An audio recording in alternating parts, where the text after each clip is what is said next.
Yeah. Nice. All right.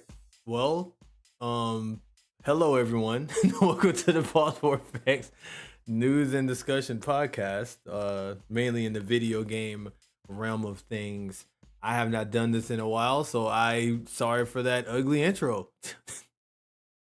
This is your host Alexis and my lovely co-host. DTFO, how's it going? It's been a while. Yes, man, that was the worst intro ever, but I made it work. So that's all that matters. So DT4, it has been quite a while since we've spoken on air. At least we speak all the time on the ground, just not on air. Get it? But wait, where'd everybody go? No, I'm kidding. But Wait, oh, no, talk to an audience of zero. but no. All jokes aside, no, it has been a while since I spoke to you. It's been a while since we did this, bro. I missed you. I miss doing this with you. But we do I miss talk. you too. I appreciate that. But we do definitely talk off of the air a lot. We're still bros, we're still friends. We just both been busy with a lot of stuff. Um, but yeah, what have you been up to recently, my friend? So as of recently, I guess life-wise or entertainment-wise? Uh, I mean, short life stuff and entertainment wise. If we go over an hour, I don't care. We can just go for as long as we feel like it. I don't care. Okay. Let's just go. So short life stuff is that like made it to another year. Obviously, Happy New Year for recording of the year, so on and so forth. Mm-hmm. What else? I guess as far as like the most main focus is like, admittedly, I was doing the whole exercising thing and losing, more specifically, losing weight thing. And Okay. then after the Japan trip from last year, I fell off track more than I would like to admit. So like last year I was at 246, and then by the end of the year I was back up to 270, which isn't terrible. That's like roughly 25 pounds, but like I was so close to like the 225 that I was shooting for. So now I got to kind of do it all over again. But it's still a better way I've come compared to the 313 I was by the end of 2023. Right. Yeah.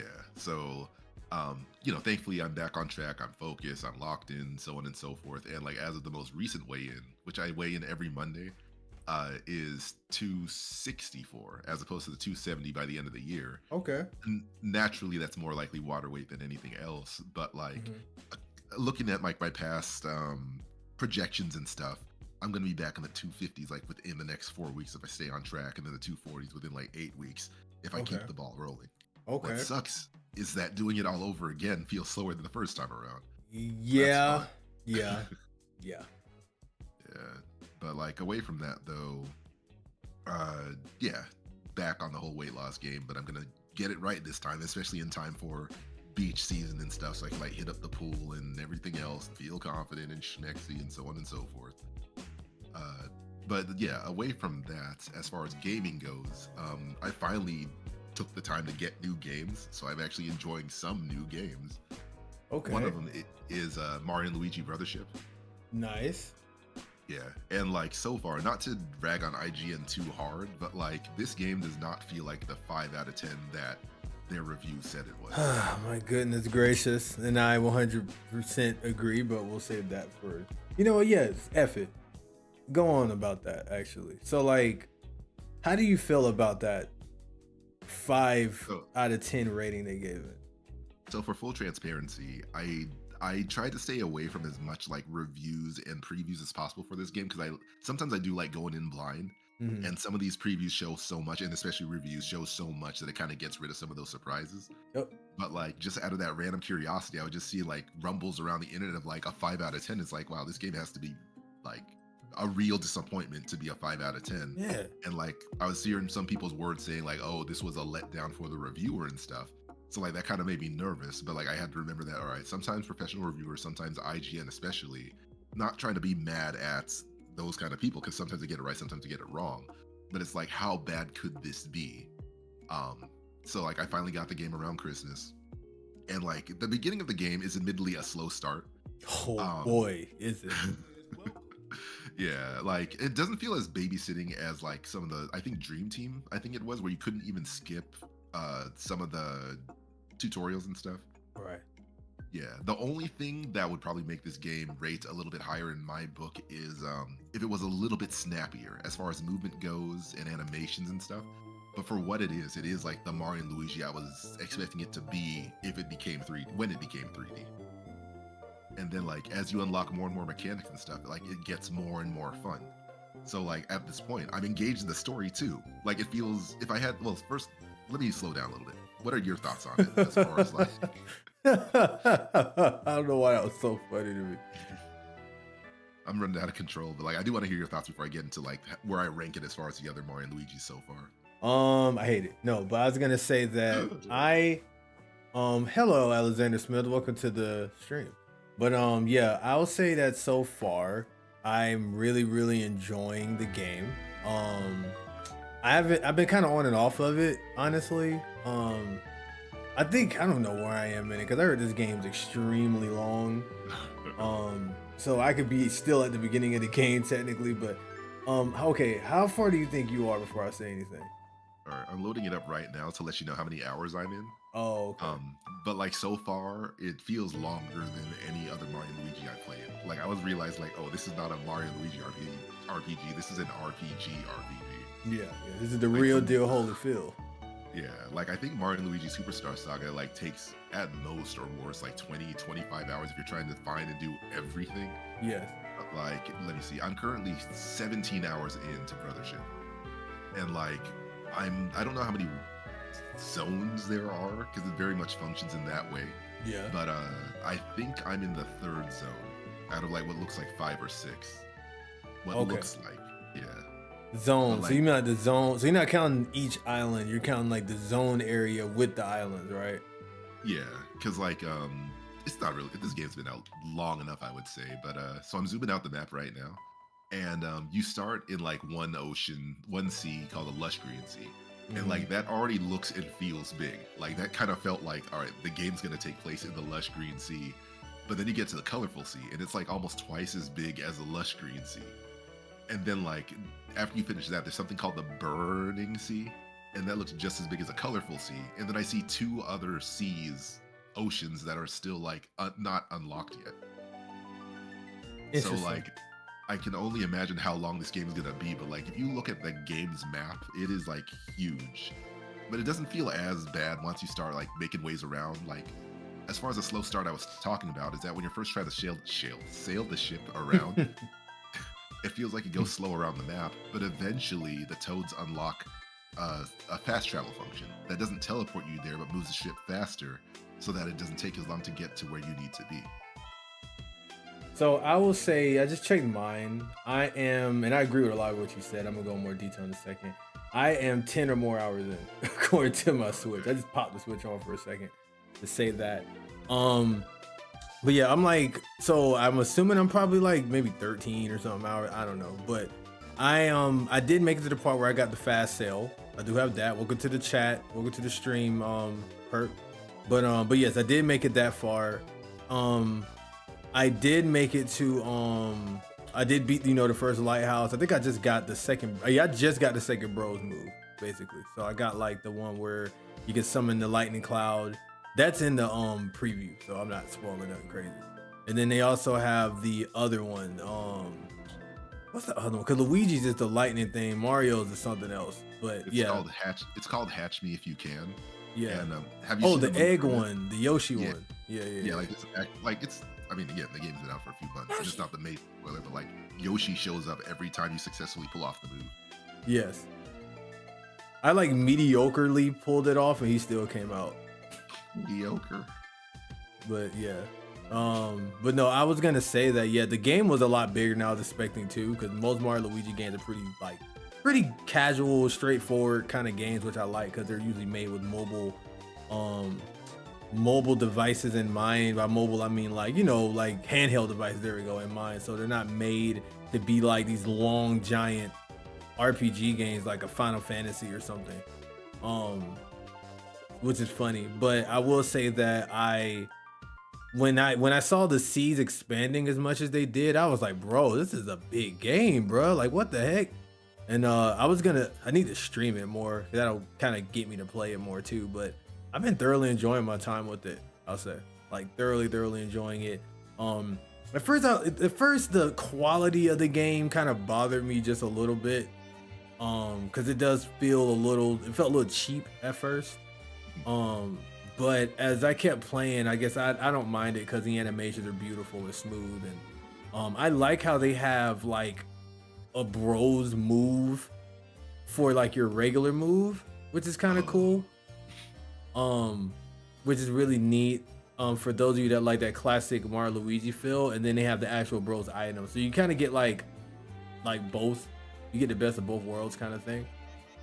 So yeah. But so far I'm liking it.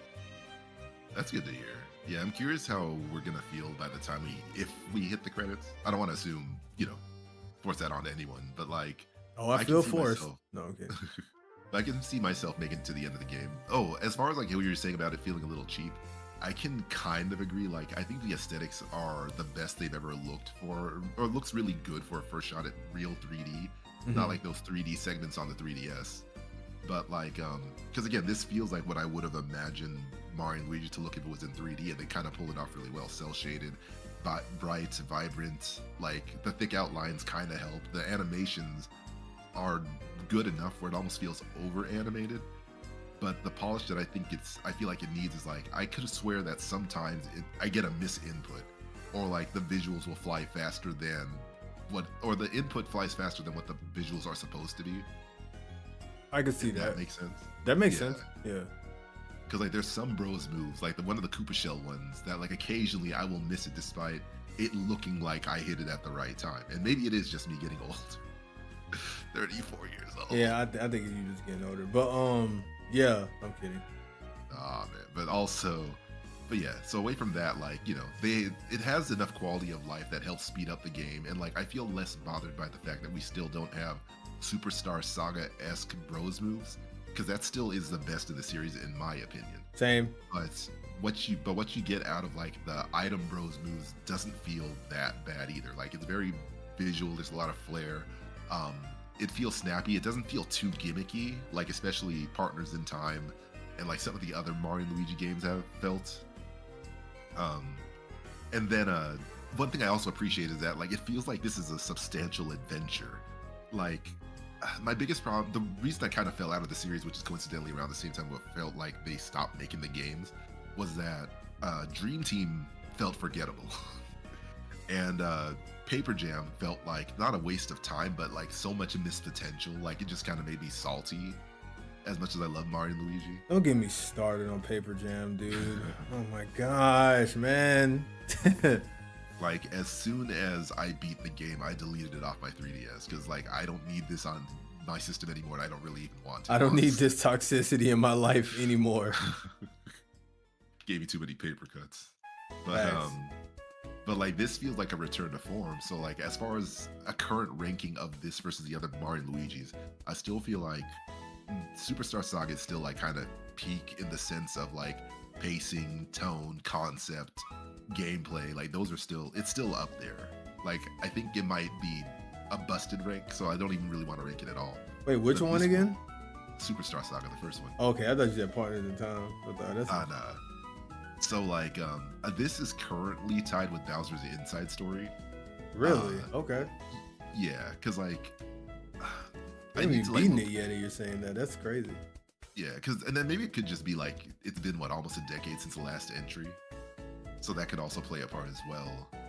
But like, I don't know, the story itself actually like feels kind of cool. Like, it's not just a generic like, oh, here's a bad guy, we gotta run around this generic place with all these generic characters. Like, Concordia is interesting with all these denizens who like look like plugs in their face, all the puns that go along with it, the character interactions, the fact that like, it's not a spoiler, Peach is here, and like she doesn't just stand around and look pretty. Like, she's actually part of the story. Like, the side characters actually play a part in the story too. Like Connie, the little what they call Wattoness. It's a pun on Watt and botanist. Oh But my like, gosh. yeah, but that's a fun part of the game. But like, she plays a part in the story. Like, she has a backstory and stuff. There's these characters. There's this kid group character called the Idols, not like IDOL, but IDLE. And Yes. like, they have their own motivation, and like, there's side quests in this game, which is not something you. I feel like it's not something you usually see in a Mario and Luigi game. But like, when you do these side quests, you actually get a little bit more background on some of these side characters, which is like what helps build up an RPG.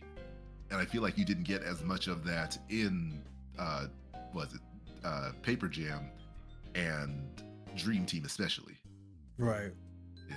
So I know we're short on time, so I'll wrap up. My No, only no, other dude, no, just talk, bro. We good. all right. I don't care if we go longer than an hour. Let's just go. Okay. Mm-hmm. But like, my only other current complaint is that like, I'm not crazy about the whole Luigi logic concept right now. Mm-hmm. It's like they're trying to lean into the whole like, oh, Luigi's enigmatic in the same way they did with Dream Team and like the other Mario and Luigi games. But like, I feel like because Luigi's coming up with these crazy ideas, it kind of robs Mario of some of the agency of coming up with these wacky ideas as well. Yeah, I wanted to bring attention to that actually. But before I do, I was gonna say, yeah, don't feel bad about like talking too long, because I feel like knowing that we have a time limit, I feel like kind of neuters our thought process a little bit. You know what I'm saying? So we can just talk, and I guess until we get tired, I guess. You know what I'm saying? So because I wanted to feel natural, like when we're like on the phone talking about stuff, or Yeah, not, or like understand. on calls and stuff. So. Yeah, but understandably, we do have our lives and responsibilities. Of course. But yeah, but don't feel like I'm not pressing you, is what I'll say. Okay. So, All right. but yes, yeah, all in. and all, and plus I'm using you for content. But okay. but no, before you continued, I wanted to say something on that though, and I forgot what I was about. What were we talking about? All right, so we're still talking about Mario and Luigi, and I was talking about how the Luigi logic kind of like robs Oh. Mario of agency. That, yes, because it feels like which isn't necessarily a bad thing because there's enough Mario everywhere, but it feels like Mario's is there, I guess. And it is kind of cool to know that Luigi's like is what kind of technically the brains of the two, it seems like right now. But or at least he's the one that comes up with these wacky ideas, but it really makes Luigi seem very intelligent, which is interesting, or at least very creative in some way, which I like. I don't think anyone ever thought Luigi was necessarily stupid, but kind of adds another layer to him. I will say that I don't like how it slows the pacing down sometimes with it. I'm like, okay, this is cool, but like, wait, game. Like, let me figure it out myself. Yeah. Like it feels a little. I don't want to say kiddie, but it feels handholdy. I don't know how to explain it, but yeah. Yeah. No, that's completely fair. And I do have one conspiracy theory with this game. Okay. Like, nothing like controversial, but part of me feels like. Let me put my tinfoil hat on. Hold on. Yeah, put on the tinfoil hat. That's me putting on my tinfoil hat. Okay, that's what that was? Okay. Yeah, gotcha. yeah. Okay. So my theory is that during development, this Mario and Luigi might have been intended to be a 2-player game at one point. Cause what's crazy, when we saw that trailer, like me and my friends or whatever, my friends are not you. No, I'm kidding. We saw me and my friends. And my friends, that doesn't include you. Cause I. Okay, but anyways, I was gonna say. Oh my goodness, I'm a terrible person. But I was gonna say that I'm joking. We have humor like that, guys. I promise. But I was gonna say that they were like, oh man, this game is gonna be 2-player co-op, this and that and the third, and then it wasn't. So like, it just looked like that to a lot of people. Yeah, and I think because like the AI is very smart, or I guess CP. Yeah. The current trend of companies abusing the word AI has kind of ruined the word AI. Yeah.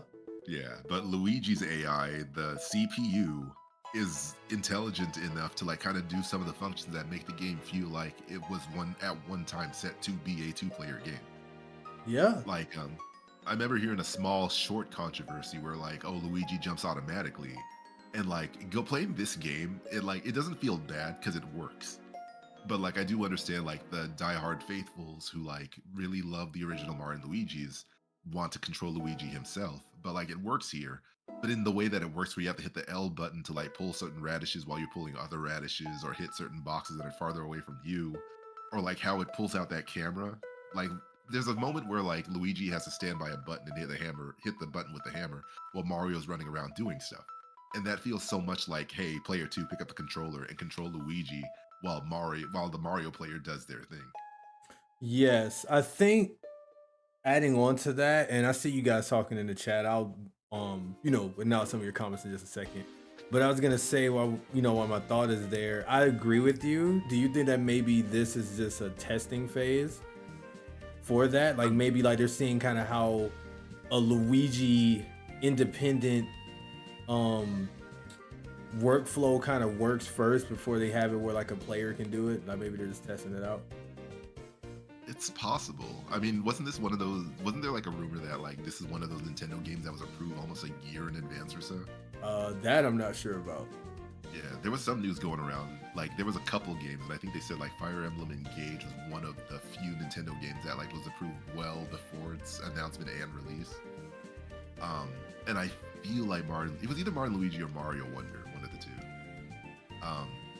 But yeah, the general thing is that like, yeah, they could be testing waters and see maybe development time didn't allow for it. Maybe they like wanted to and then bailed out on it. But like, I could just kind of see Mario and Luigi working as a two-player game, especially like in the same sense of like how I remember you were telling me you played some of the Tales of games with friends, and like while the camera focused on the main character and you could only really control the lead character, not the main character. Like if you have other controllers plugged in, the friends can fight with you. Yep. Yeah.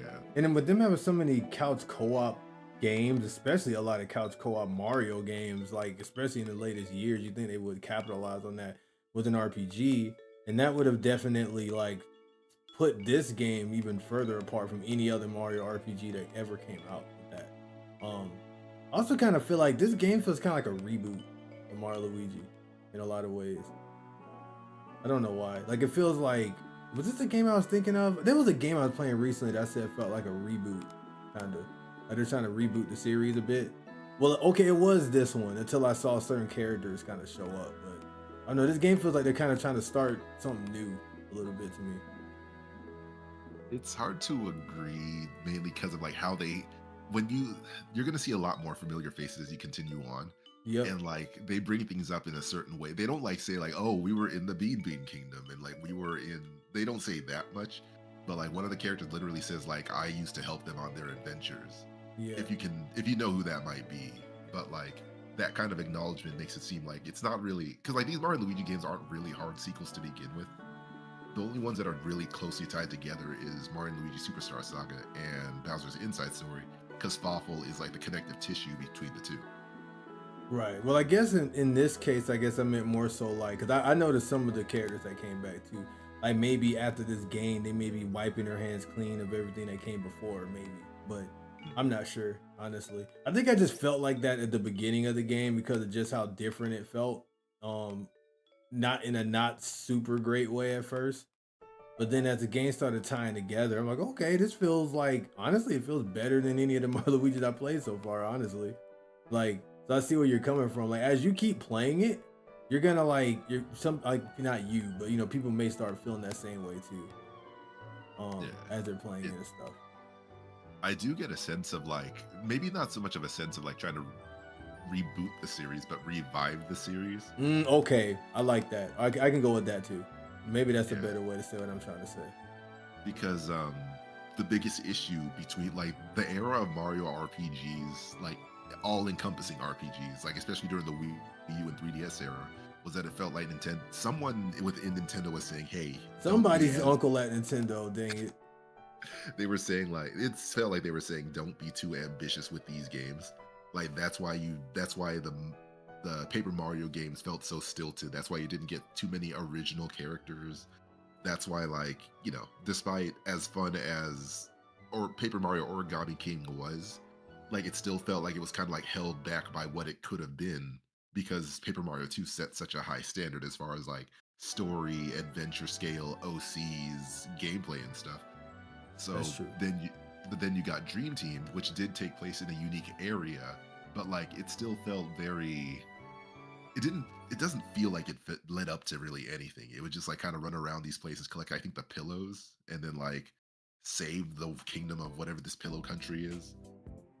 And then Paper Jam was literally within the Mushroom Kingdom, but like it didn't celebrate Paper Mario so much as it just like incorporated paper concepts into Mario and Luigi, which is why that felt like such a drawback. And then like there weren't really much OCs. They didn't bring in like Bobbery, Miss Mouse, Koops. I never played much of Paper Mario 1, so I can't tell you all the characters from that one. Oh man, yeah, there's a lot of them in that one too. Yeah.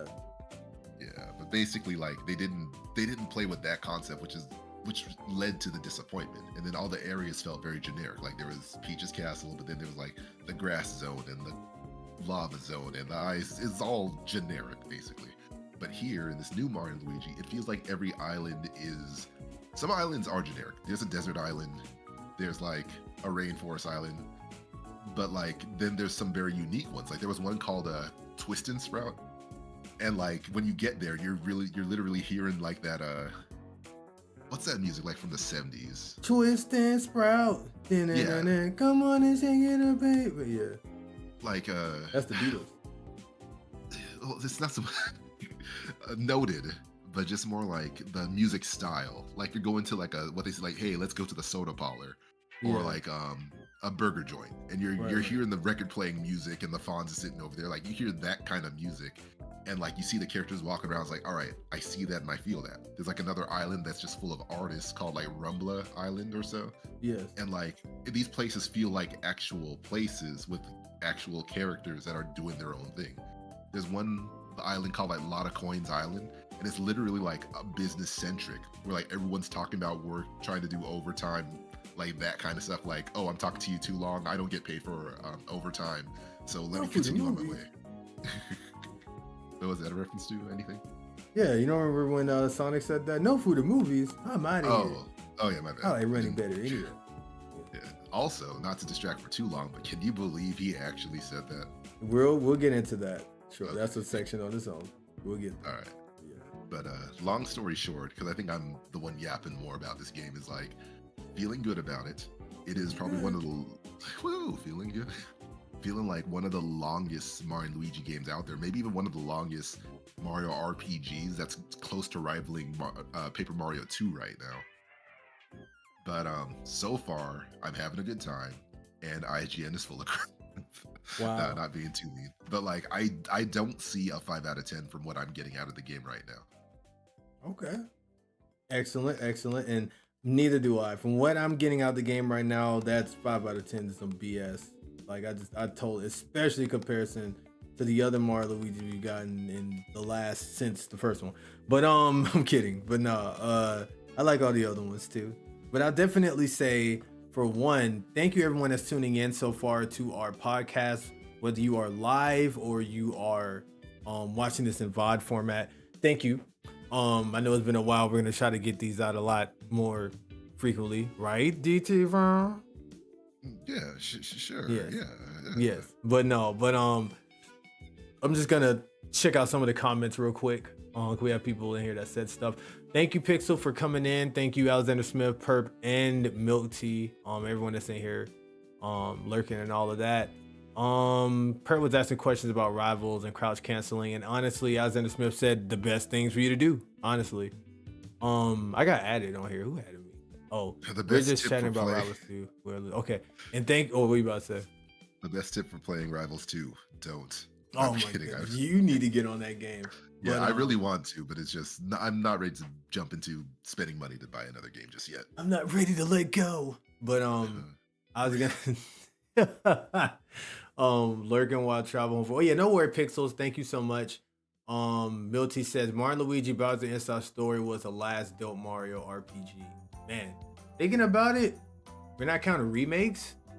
I think you're right. Honestly, I thought Dream Team was okay when I played it, but I didn't finish it, so I guess it wasn't that dope.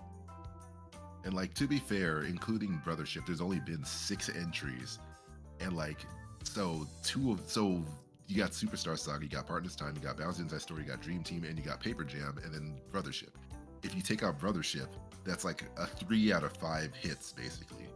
unless people really, really hated Partners in Time, then yeah, 2 out of 3 is not that. 2 out of 5 is not great. I have a hot take. Uh, I wait, think. this is, What is it? No, we go ahead and try to guess it. What do you think I'm about to say? well, it's a coin flip because either it's I like this game actually, or no, this game actually sucked. No, I have a hot take. No, okay. My hot take is that I should make a section on here called Locks. This is hot takes, but no. I was gonna say that I think that Mario Luigi Partners in Time is slept on. Drops mic and runs. Hey, people on Twitter, what would you have you put in this position? It's the guy from Tangled. Oh yeah, Cross. with those swords all to his neck. Yeah, Yeah. I could have participated in one of those. Oh man, because that is a hot take. I think Partners in Time is super slept on. I think that game is as good as Mario Luigi as Bowser Inside Story. Hot take, I know, but think about it, right? You get Mario, you get 4 characters. That game perfectly utilizes every aspect of the DS. Like you use all 4 buttons.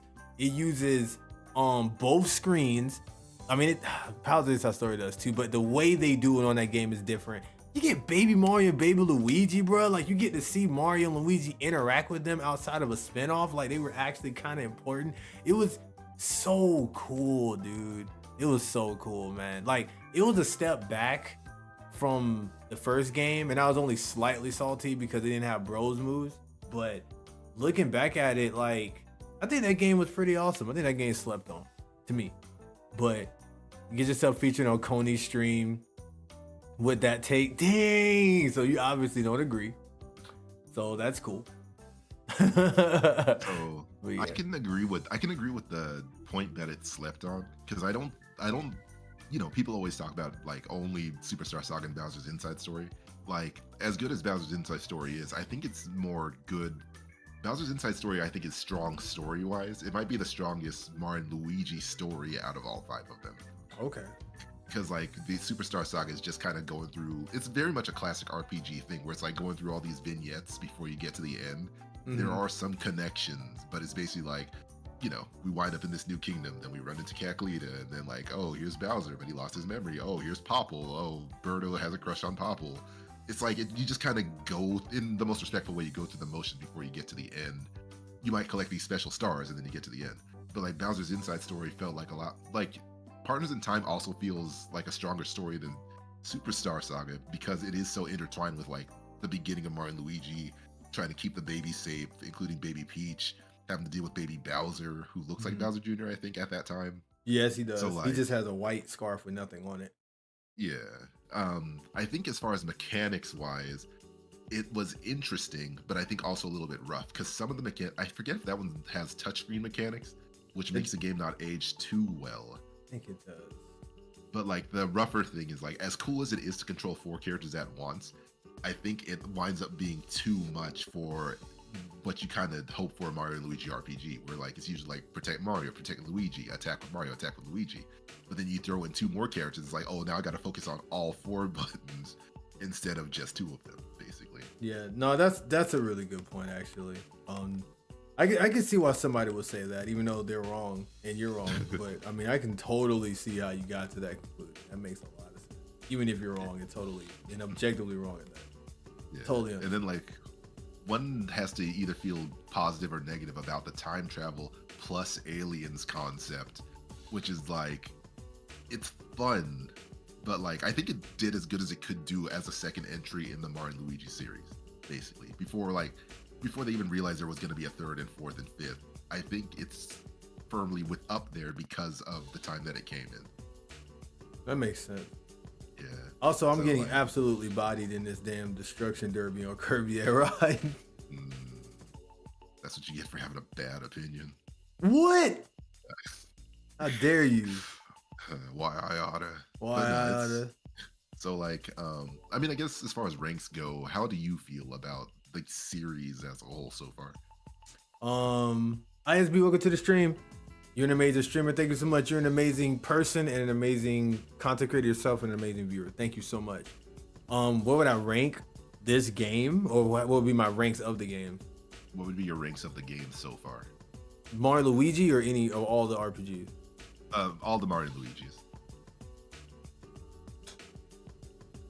I might be putting you on the spot though. No, because I'm thinking like, because I want to put the first game up there just because, but then I know I'm biased because of nostalgia. But for me, the first Mario and Luigi was really special, not just because of the fact that everyone talks about the bros moves, which to me that game had like the best combat to me out of all the games to me.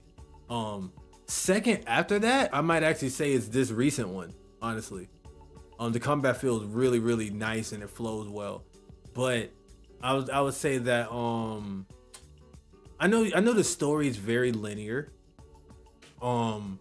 However, I feel like with the first Mario Luigi, it's like it felt like there was a surprise around the corner and there was so many twists. That was so cool. You know what I'm saying? Cause like you said, it's like, okay, we're starting off trying to find Peach's voice, right? The point is to go to the Bean Kingdom. We've never been there before. We're not in the Mushroom Kingdom. This is nowhere we've ever been to before. So we're there. And then it's like you're going through all this stuff just to kind of get the Peach, and then you get the Peach's voice, and it was a trap the whole time. They tricked them, into getting her voice. So but then now everything's going crazy now. And then Bowser gets taken over by Kegleta, and then it's like you're doing all these side quests in between to get to Bowser, and then you're fighting the Koopa kids. That was the first time we got the Koopalins back in years after now they're like super duper overused, but back then it was amazing. It was just so many twists and craziness. Now, going back to it, it may not feel like that because when you go back to Mario Luigi, you just kind of run through that game like a hot knife through butter. You're not sitting there looking at the story as much anymore, but like that first time through, I think is what makes it for me. So I'm gonna put the first one up there. That's my favorite one to me. Okay, we talking about mine or what I think is objectively better? Yours. Okay, yeah. So Mario, so first one, and then I'm gonna say Partners in Time after that. But I'm also biased because I love Mario. I love Baby Mario, Baby Luigi as a kid. Those are my favorite characters. But that one too, and as I mentioned, well, I already mentioned my reasons why. Also, I guess after that, Bowser Inside Story, Dream Team, and then Paper Mario Jam. But this new game, I think I'm gonna put it right after the first one. I think. Okay. Or right next to it, honestly. Probably right after it, I'll say. Yeah, I think that's a fair assessment, and I'm kind of right there with you. But again, I'm roughly there with you because I can't. Of course, it's fair. I like the way you make them. Wait, shoot, that sounds. I'm so bad with references right now. Why does that sound familiar? Like Jim Carrey. That's all I'll say. Oh, from the shoot, that. I'm so far removed from that movie by now.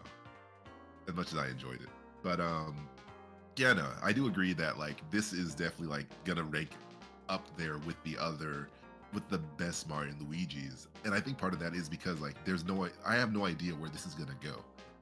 Like I have a suspicion who the main villain actually is, but like I feel like they still don't give you enough to like let you fully know before you see a certain cutscene. But like I still can't say with full certainty, like in some of the ways you'll see other mediums like, all right, now that's that guy from earlier on, yeah.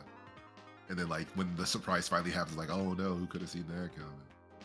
I do like that it's kind of hard to tell like who the main bad guy is in this game. Like even I'm like, bro, what's happening? Like are they evil? Like what's going on here? But as the game fleshes out, you're like, I see. Somebody's definitely doing something that's not nice or whatever's happening, but it's just like there isn't a definitive like calculator was right in your face, in that game, in the first game, and then it's like in the other ones, so and so and so and so was right in your face in some cases. So yeah, I think you're still a little bit before you find out who the main villains are as far as the general cast.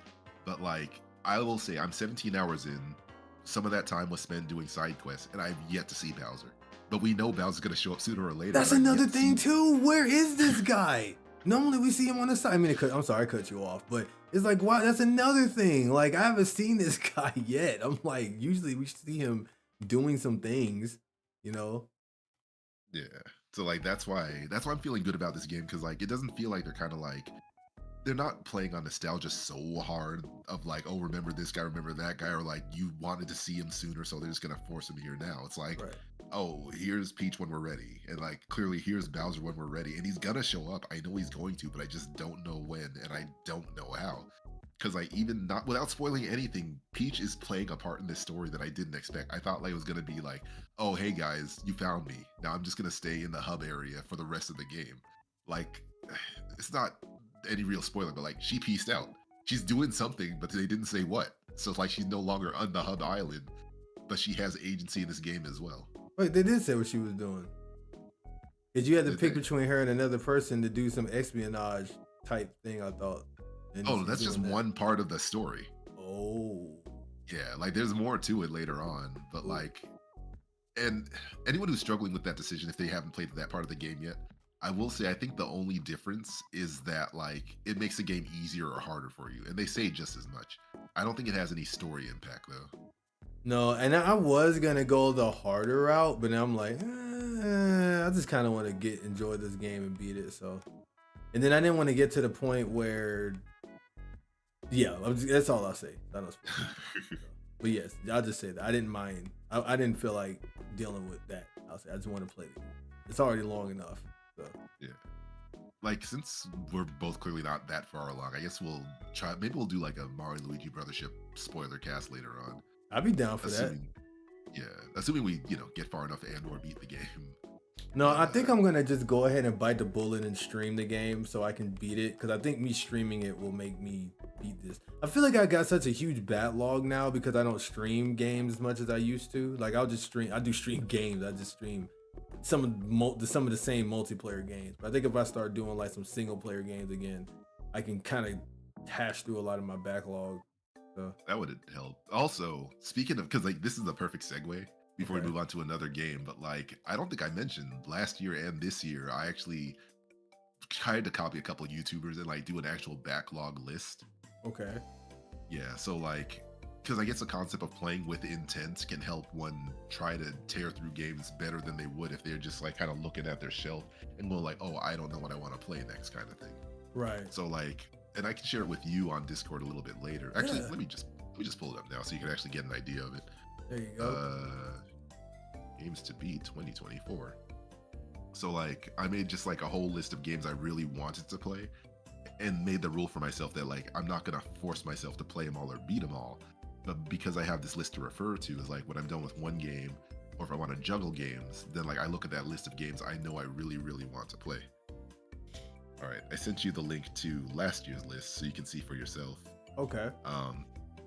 But like I think that did me a lot of good with like clearing some of my backlog because by the end of the year I beat 25 games. I got to request access. Let me see if I can change the share button. Also, that's smart. I'm going to also make a list via Google Sheets. Those of you guys, because y'all can't see this, but he made his list via Google Sheets. So those of you that have a long backlog thingy, Google like using Excel or some kind of spreadsheet application could help a lot. So help organize it. So I'm actually going to do that either tonight or I might do that tomorrow. I'm gonna start organizing my games and stuff on there. Beat. And let me show you the 2025 list so you can like kind of see the difference. Okay. No, actually, I really did just kind of copy, but like I could show you like an insight of. That's like my not current- safe for work. Oh, really? No, I'm kidding. It says NSW. That's Nintendo Switch. Oh yeah. Damn, is it really? Yeah. I did that. Like- I'm smarter than I thought, or dumber. That depends on what you're talking about. Yeah, that's true. Let me change that one to anyone with links so that you can see it. You don't have to ask for a request. But yeah, for anyone listening, because this is more audio than visual, like I have a list for games, the status on whether they're beaten or not, or even started, the genre, just for the heck of it, the platform.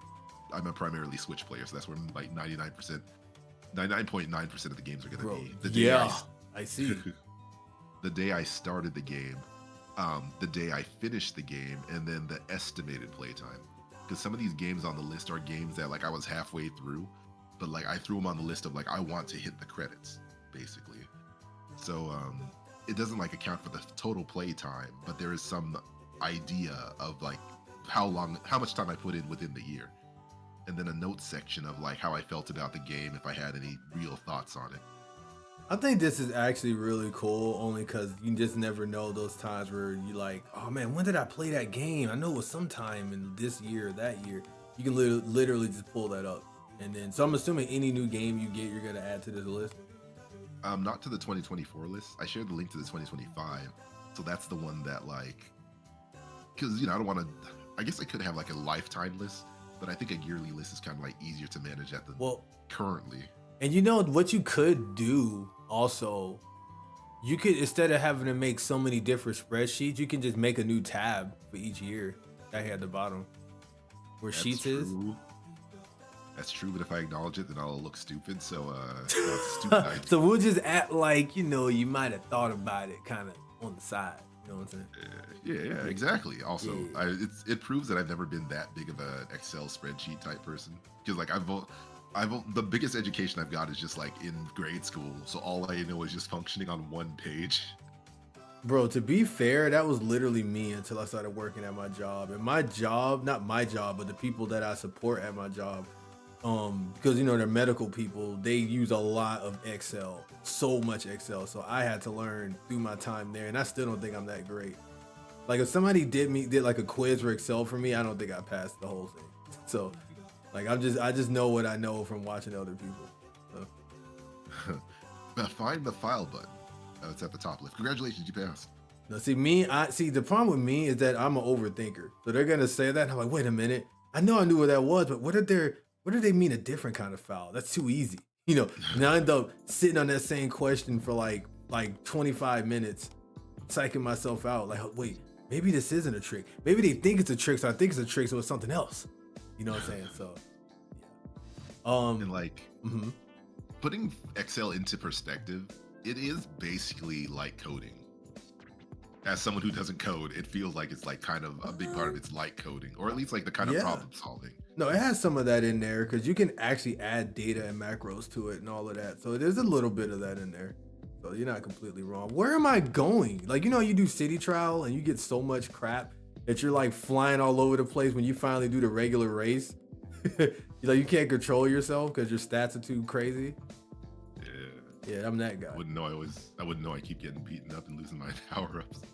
Not my fault. But yeah, so chat, let's see. Perp, I'm sipping on Promethazine. That's cap. I can put down the cup. I'm the same laws. Okay, yeah, so you're like that too from asking and things like that. Yep. So you just kind of learn just from like, just from not word play, but word stuff. Over on YouTube, Jake Bolt Art, welcome to our YouTube podcast. Thank you so much for tuning in. Everybody on the YouTube side, thank you, man. Like up the video so our podcast get out there to other people. I did tag DT Fo's name in the stream title, so y'all go over there and check out his channel, and all of that. But thank you guys so far once again. Excel feels like coding. DT Fo 2025. Yeah, go ahead and tag that, man. Put that up somewhere. Yeah, wind up on Goodreads.com. Like it's gonna be misquoted to like Abraham Lincoln or something. So speaking of sending people things, I'm going to send you something over on YouTube. I keep getting alerts because we're gonna have a really bad snowstorm here coming soon, or really, really snowy snow coming soon. So yeah, so be careful of that, you guys. But I recently bought a new Game Boy thing. So for Christmas, I gave Amp my old Game Boy emulator thingy, and I went and bought a new one. Actually, that's a 4-inch screen. It's a little more powerful, has Wi-Fi, Bluetooth, and actually has an analog stick. So I'm able to play up to Dreamcast 64 games pretty well on it. I've been loving it. I actually like modded it some more, and I ended up put like my own custom music on there. So I have like Mario Power Tennis menu music on there. I have Pokemon Battle Revolution menu music on there. I got like all kind of stuff on there. And I got it where like it sorts all of my games. I have 7,000 games on it. Yeah, 7,000. And I downloaded a box art for everything. It's really nice. I love it. It's been a lot of fun playing my games on there. And it's really nice when I'm just out somewhere and just need something quick to play. Even though it's a little bigger of a little console thing, it's still it still works and everything. It's about the size of an analog pocket. They kind of modeled it after that. And I got it in this nice, cool color that I think DT4 will like as well. But yeah. That's something I've been playing. Wi-Fi on Soldier Boy is crazy. You tell me that Soldier Boy console that got Omega canceled? Yeah, no, man. So, Per says I learned from doing it myself, like I did it with. Yeah, I'm a hands-on learner too. I'm a visual / hands-on learner. So, if I could see how it's applied, and then do it, it like clicks in my head. I'll learn it instantly if I do it like that. So I'm not really more of, if I already understand the concept and then you verbally tell me something, it'll click. But like for the first time, it's not gonna click like that. All right, I'll admit that looks pretty cool. Yeah, and it got RGB analog stick. Yeah. So, I meant to say too, that same company actually released a replica GBA. Like, do you know they got the SP on there? It looks exactly like the Game Boy Advance. People did tests. It's the exact same shape, and the buttons and D-pad is almost exactly the same too. But the screen's brighter, of course, because it's newer, and you can put stuff on it. So, but yeah, if you ever want a replica GBA, they have those. But you can put stuff on it. So I'm actually gonna buy one of those soon, just to have something like a GBA. So that's my next. That's so tempting, but like I'm always kind of, every time I get like attracted to some of those emulator systems, like the part of me always asks, like, I already have such a big backlog, like what games am I really gonna bother with these, playing older games aside from loading it up for 5 minutes? So that is the thing for me. So for me, these things, hold on, I'll change the topic, by the way. These things typically, I'll leave it the same. These things typically come with things already pre-installed on it, typically in a gigantic library. I'm talking about almost everything. So for me, it's been interesting just booting up things I never played before. And I'm like, wow, this is actually kind of dope. Like, what have I been missing? Or wow, this thing really sucks. But for me, because it's so tiny, it's cool when I'm out somewhere and I'm just sitting around and I don't want to play anything on my phone because of the touchscreen. You can just whip this out. Because a lot of these things are pocketable. So you can just put it in your pocket and, just play them. Like, I know you typically keep your Switch with you, so that's kind of mute point for you, at least.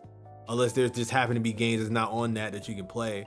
But yeah, I mean, it's just fun just to whip out for me. Because to me, the Switch isn't pocketable. Switch isn't very travel friendly to me, despite its size and the fact that you can break into pieces. It's not travel friendly for me. Because I typically walk around with a sling bag, which my Switch barely fits in. So being able to put this in my pocket or my sling bag makes it like hella convenient for me. That's fair. And I mean, I do miss the era of like pocketable game systems. Like, if they had a Switch Lite OLED and Nintendo didn't make it such a pain to juggle systems, I think that would be amazing. But unfortunately, they don't have anything like that right now. So a system like that, the one you have, or like most of those emulator systems, are pretty ideal. Yes, so I've been, and they're cheap, because this one that I have now is like $60. So, well, with shipping and handling, of course, it was like 70, but typically it's only like $60. That's definitely not too bad, especially if like it does come back with those games. 7,000. Like, yeah.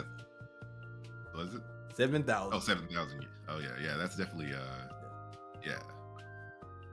Also, I hate to admit, I'm playing Balatro right now, and okay, I'm trying to strategize while talking. Let's get into that, because that's part of the topics we have. I've never played Balatro, so I was not expecting you to play that game, because what is it, like a roguelike poker game, I heard? Yeah, I wasn't expecting it either, because like every time I heard people talk about it, it's like, oh man, this game Balatro, it's so good, man. Like, I can't stop playing it. I'll never work again. And now it's on mobile. Well, there goes my productivity. And I'm like, I just don't see it. So I try to like check out the reviews, and it's like, it is a very unique poker roguelike, and like every turn can be so different, but there's so much strategy. I'm like, I still don't see it. So like, unless you can see it from the videos that you're watching, it really is a game you have to play, and like you have to learn to then fully enjoy. And like, if you're fine with that, I think you will wind up being fully on board with these kind of games. Interesting. Okay, so being that this is your first, I'm assuming, card kind of game like that, like, have you played poker before? Not, unless you count like what little bit of like that Luigi casino on Mario 64 DS. Was that poker? I think they had some poker game, or definitely some Yeah. kind of card games on there. Yeah, I remember playing that. I didn't know if that was actually poker or not, though. Okay. It was definitely some kind of casino games for sure. But like poker's kind of the go-to. Poker, roulette, blackjack. Oh, I love roulette. Roulette's fun. But that one's so random though. Yeah. But I guess that's part of the fun. Yeah, I did it in Vegas when there was actually something on the line, but that's besides the point.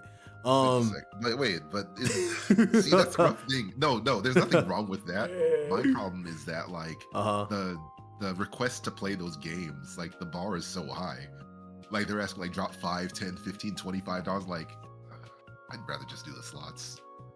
You're a slot, but I was gonna say that hey, just because I like to live my life freely does not give you the I am judging you, but no. You know, I just thought about something. No, there's another reason to get these tiny handhelds, by the way, too. I just thought about.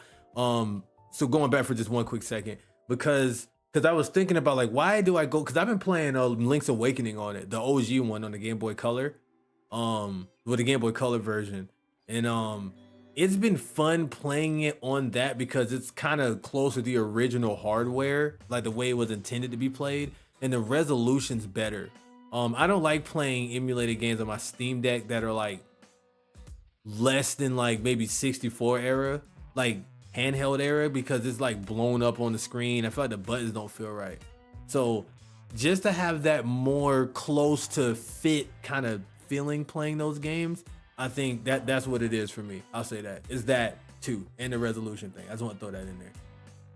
That's completely fair. Yeah. It's kind of like booting up your NES to play actual NES game versus playing on like a PlayStation controller. Yeah, sometimes the form factor. It's in the same way as well. Form like factor. Yeah, sorry, go for it.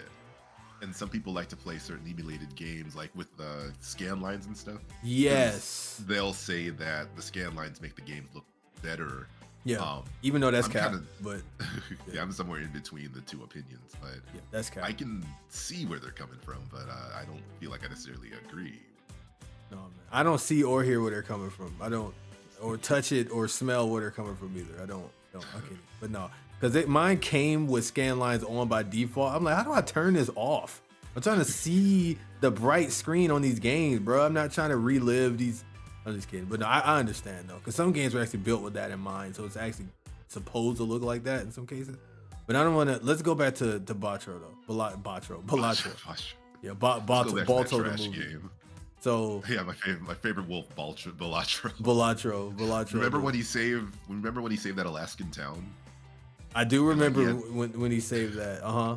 Them movies are so boring. You need to rewatch it, maybe. Maybe I do. Maybe I was just too young to understand. But all right, I know we're getting off track, but the funny thing about the Balto series is that only the first movie was based off a true story, supposedly. Really? The second and third one kind of went off track because it tried to like give Balto lore that wasn't really there. I actually like the Western one, the cowboy one. That one was cool, I'll say. Wait, there was a cowboy Balto? Are you talking about an American Tale Fable Goes West? Let me look that up and you continue talking about Balatro. Well, I'm actually curious too, but yeah, you look into it. I'm looking it up. So Balatro feels like the kind of game that like you have, if you're not already on board with like word of mouth, it is something you have to kind of play to understand. But like the reason why it's so hard to understand is because like when you're looking at a screen, you're just seeing all these numbers, you're just seeing these words, you're seeing like these Joker cards that are displayed all over the place. Like you're seeing regular cards with these weird little colors and numbers. It's like I just don't get it until like you actually try to play it, and it's like what's it equivalent? Have you ever played Vampire Survivors? Yes. All right, so it's basically Vampire Survivors with poker, and it's a roguelike. So like if you can enjoy that element of poker under the concept of Vampire Survivors, where like it tickles your brain with the numbers, the colors, the flashiness, then like it's basically what's gonna get you on board with this game. And like I think what also helps is that there's so much strategizing in this game that you can actually share with other people, that like there's a community built around the Balatro game itself. And like based off the runs that you do, you also get these like seed codes, like with Minecraft and some of these other games where like realize, oh, this had some really cool strategies, or this had some really messed up stuff. Let me share this code so other people can give it a shot as well and see if they can beat this same concept with a different strategy. Well, that's cool. So, yeah, so it's like it's kind of evergreen in its concept, and like there's so many combinations and strategies. Like there's some ways to break the game so much, but it still falls on luck. But then it still falls on so much strategy. Like I was seeing some high level Balatro play and strategies to the point where like the numbers effectively reach infinity. Like, you know, when you multiply stuff on a calculator and you eventually see like a lowercase e. Mm-hmm. Yeah, like those, like the game gets up there in its requirement to beat certain hands, and also to like how much you can actually earn with a single play. And I guess some of the fun is also like kind of high score based, where like, you know, you're just earning your paltry like 300 chips, like 1,000 chips in order to quote unquote beat the game. I think you have to earn like a total of 100,000 chips. But like eventually you can get into like the millions and billions and like trillions and like literal for $1 billion. Yeah. The billion, that's not a real number, SpongeBob. Well, you're okay. Just knowing that you are playing the game alone makes me want to play it. I just was not. I didn't think you were into like card like games, but I guess maybe the fast paced back. But maybe the fast. That's the thing. Locked to a note. But no, I guess maybe the fast paced roguelike nature of it is probably kind of what's making it more fun. I'm assuming. Yeah, it's low stakes. You do unlock new Joker cards. You can unlock them with, I think, a code or something or an input automatically, but part of the fun is unlocking them outright. Mm-hmm. But I've gone through phases with Balatro. The first one was like, all right, let's see what this is about. And it's like, all right, I'm on board. Let me beat the game. Then I beat the game twice. It's like, all right, I'm off board. But then I see some YouTube videos. It's like, all right, this is a kind of a fun jump in from time to time game. So like, it's not like Dicey Dungeons or Slay the Spire or what's that one Battle Network like game that you were playing the other year? Oh, One Step from Eden. Yeah, like, you know, with those games, it does feel like there's an end you're truly trying to aim for. But with this, it's just like kind of like, hey, welcome back. Try to beat the house. Congratulations on beating the house. Go to endless mode or just jump out. And like, when you're done, basically. And I think that's what kind of helps me get into this game, as opposed to like, say, for example, as much as I loved Hades, like I beat Hades like a couple times, and then they say, oh, you got to beat it like 10 times to get like the full lore. And it's like, nah, I'm out. I did what I wanted. I'm out. Yeah, I had fun. It's a great game. If you want to get more out of it, it's great. But sometimes you just appreciate those games that are just very arcadey in spirit. That's cool, and I think that's something I would like about it. And do you think after playing this game that if you were in Vegas playing poker, you'd be kind of confident in it from what you learned playing this? No, I don't have these fancy jokers that get me like 1 million chips from one play. Like, they don't have that either in Vegas, do they? No, unless I can bring my drunkard holographic card joker that gives me like 10-time multiplier with plus 1 extra discard each round, plus the clever joker, which gets me 80 chips if I play a 2-pair, plus the To the Moon joker card, which gets me $1 extra of interest for every $5 I have at the end of my round. I'm being dumb, but these are actual joker cards. Okay, that's part of the fun of So okay, but when I'm asking, but the concept of poker, do you feel like you have that down? No. So this game doesn't properly teach you how to play poker, even though it's a poker-based game? It teaches you the hands and how to understand the hands and the most optimal play of hands. Okay. So like the lowest smart play you can play is a high card, which is like, you know, ace is highest, 2 is lowest. There's a pair, which is like 2 of the same numbers or face cards or so on and so forth. A pear is a fruit, dude. Come on, man. That's true too. Golly. And then the flush is when you like, you know, pull that lever on the toilet. I didn't think you were gonna continue that. You caught me off guard. And then there's a straight flush where like, you know, you're into women and stuff, and then you pull the lever. Oh yeah, we're done. Next topic. Yep. Yeah. But like to finish the whole concept is that like it teaches you what the hands are, and it lets you know which hands are stronger. I'm gonna give you my hands. In marriage? Well, how did you manage to do that? I lost. I thought I had it. I lost. Good game. I mean, technically, we could both win there. Yep, we're done. Continue. Yep. But yeah, so like the most you really learn about poker is just what the hands are. And like, it's very over your head to begin with, but the more you play, the more you understand. But that's where it ends, because you're not really playing against anyone. You're just trying to earn enough points to like make it to the next round. So it's also a very mathy game, but like it's not scary math. There is some strategizing to it, especially if you're playing it on stream. You're gonna get a lot of backseat gamers, so be prepared for that if you do that on stream. Because I was actually thinking of maybe doing that, but maybe that'd be a fun, relaxing side game I play. It's a game you could play both ways, and like, I guess it depends on how obsessive compulsive you are. Where like this is either the game that like you could put away and then just carry on with your day, or that once you put it down and go to bed, you're running through your mind like, all right, do I pull out the aces, or if I was to use this joker with that joker, then I'd be able to. That's me, depending on the game. Yeah, so I don't know if you'll be addicted to this or not, because there is reading, there is math. I'm not sure if your feelings on either of those have changed over how long I've known you. I don't appreciate all you guys assuming that I had the attention span of a squirrel, even though you're absolutely right. But you said you had ADHD. So, anyways, I was diagnosed with it. Don't say it like that. I was actually diagnosed with it. So that's true. I would say the way this game is set up, I think it's actually perfect for people with ADHD. Really? Okay. Yeah. It's not good for people who have addictive personalities, though. And I kind of have that with games, depending on the game. It could be me. What helps though is that because it's not competitive, it's literally a single player game. You're not playing against anyone, so you're your own worst enemy unless you care about getting a high score. But getting a high score is moot because people have already got to infinity. So it's just literally about doing your best. So would you recommend this game to me? On sale. Okay. How much is it? Because it's not that expensive actually. Let me check I can't check the eShop because I purchased it. Nintendo does not allow you to see prices of games you purchase for some reason. And there it is. Balatro. On Steam, it is $15 regular. Okay. Sometimes it goes on sale for cheaper, but it's quote unquote MSRP is $15. Okay. Yeah. It's a game I would highly recommend playing it on a system that you would bring with you, because it is such a pick up and play game that like it's great on Switch. It works on PC. Some people would even recommend mobile. Oh, it's a mobile game?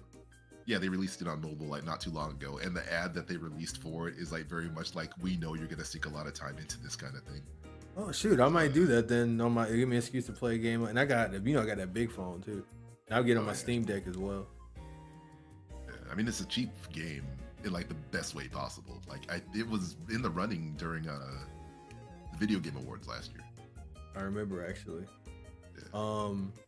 All right, so you got that. You heard it here first, guys. So if you don't like Balatro, you know who to go after. Not me, but DT4. So anyways, have you played Marvel Rivals before? I have not played it, but I heard it. Like I heard that it is basically like this now superior Overwatch. Let me change the topic real quick, because I guess how would you play it? I don't think you have anything you can play it on, do you? I could probably run it on my PC. But again, I'm like playing games with intent, and I'm not sure if I'm ready for that. Like another time sink just yet. That game is so addicting, bro. Like, okay, so to put it into perspective, I played Overwatch before, back in like maybe 2018-ish, something like that. Sorry about that. Long day at work. But yes, I did play that game back then, Tracer Main, all that. Didn't have the best time, only because I didn't have a good grasp on team games and how that whole concept kind of worked. I was not familiar with that. Now after playing Splatoon for so long and playing like Pokemon Unite, other, like team games with some type of objective, I have a much better sense of it now. But I will say that even playing Overwatch 2 for a little bit before this game came out, playing this game is so fun. It's like they took everything that I wanted in Overwatch, I would have liked, and just made a whole game out of it. And of course, you know, you gotta the Marvel characters have such great banter. There's so much lore and so much Easter eggs and all kind of stuff in there that's amazing. We got DLC that's coming out with the Fantastic Four, which is cool. They're coming in. But the game is so fun. Like I main Psylocke right now. She's the ninja character in there. I main her, but then I also use Thor as a tank, who's super fun. And I use Mantis, who's a healer, and she's also super duper fun. And I don't know, the game is just amazing, David. Like it's so good. Like it's like it's so hard to explain. I haven't played Splatoon in like 2 weeks. I've been playing that game every single day, and all my friends are playing it, which I think that helps a whole lot. That like literally there's like at least 3 or 4 of my friends I can play with. Most of the people on my stream are playing it. You know, so I at least get like 3 or 4 people in my streams for that. I will say that, and it's free. It's $3.99. So if you are someone that's always wanted to, if you're someone that played Overwatch but didn't really enjoy it for whatever reason, even though this game seems very similar, you might actually like this game. Because everybody I know that either never played Overwatch or was kind of on the fence with it that played this liked it. And so yeah. I think the game's pretty fun. So I think if you ever get a chance to play a DT4 in any way, I highly recommend trying it. Yeah, I might try to look into it because like it's so on brand for me. But like as soon I kept hearing about like who's this Jeff the Shark guy? Yes, then, like, dude. Yeah, that's the DT. That's the DT4 character. And then like as soon as I saw his design, I was like, okay. So, okay, what? You know, like basically, I'm just about won over, and I'm probably gonna give it a shot sooner or later. When you get it, please let me know so we can play. Do be aware that the PC version is not optimized too well, so it will eat the hell out of your RAM. I just upgraded my RAM to 32 because playing that game maxed my RAM out to 16. I maxed all 16 gigs of my RAM. Don't worry, with the power of my NVIDIA GTX 470M, that should be able to handle any game, right? Your graphics card, not your RAM. Yeah, that's true too. But how much RAM do you have? You're trying to be funny. Yeah. I was trying to like have a filthy casual joke because like my PC is, I wouldn't say garbage. It is technically a gaming PC, but it's also like what 5-6 years old. It's garbage. But yeah, highly recommend. Say it. I'm kidding. Or am I? But no, I was gonna say that that it's time for you to get a gaming PC. Or why don't you just get a Lenovo Legion Go? Well, because it goes into the same problem I've often not so much a problem, but like if I'm gonna get something PC gaming related, I'd rather get something I can also use beyond PC gaming first and foremost. That's fair. Yeah, because like you know I do art on my computer and stuff, so like I'd rather also be able to have that laptop also do video editing, 3D modeling, that kind of stuff.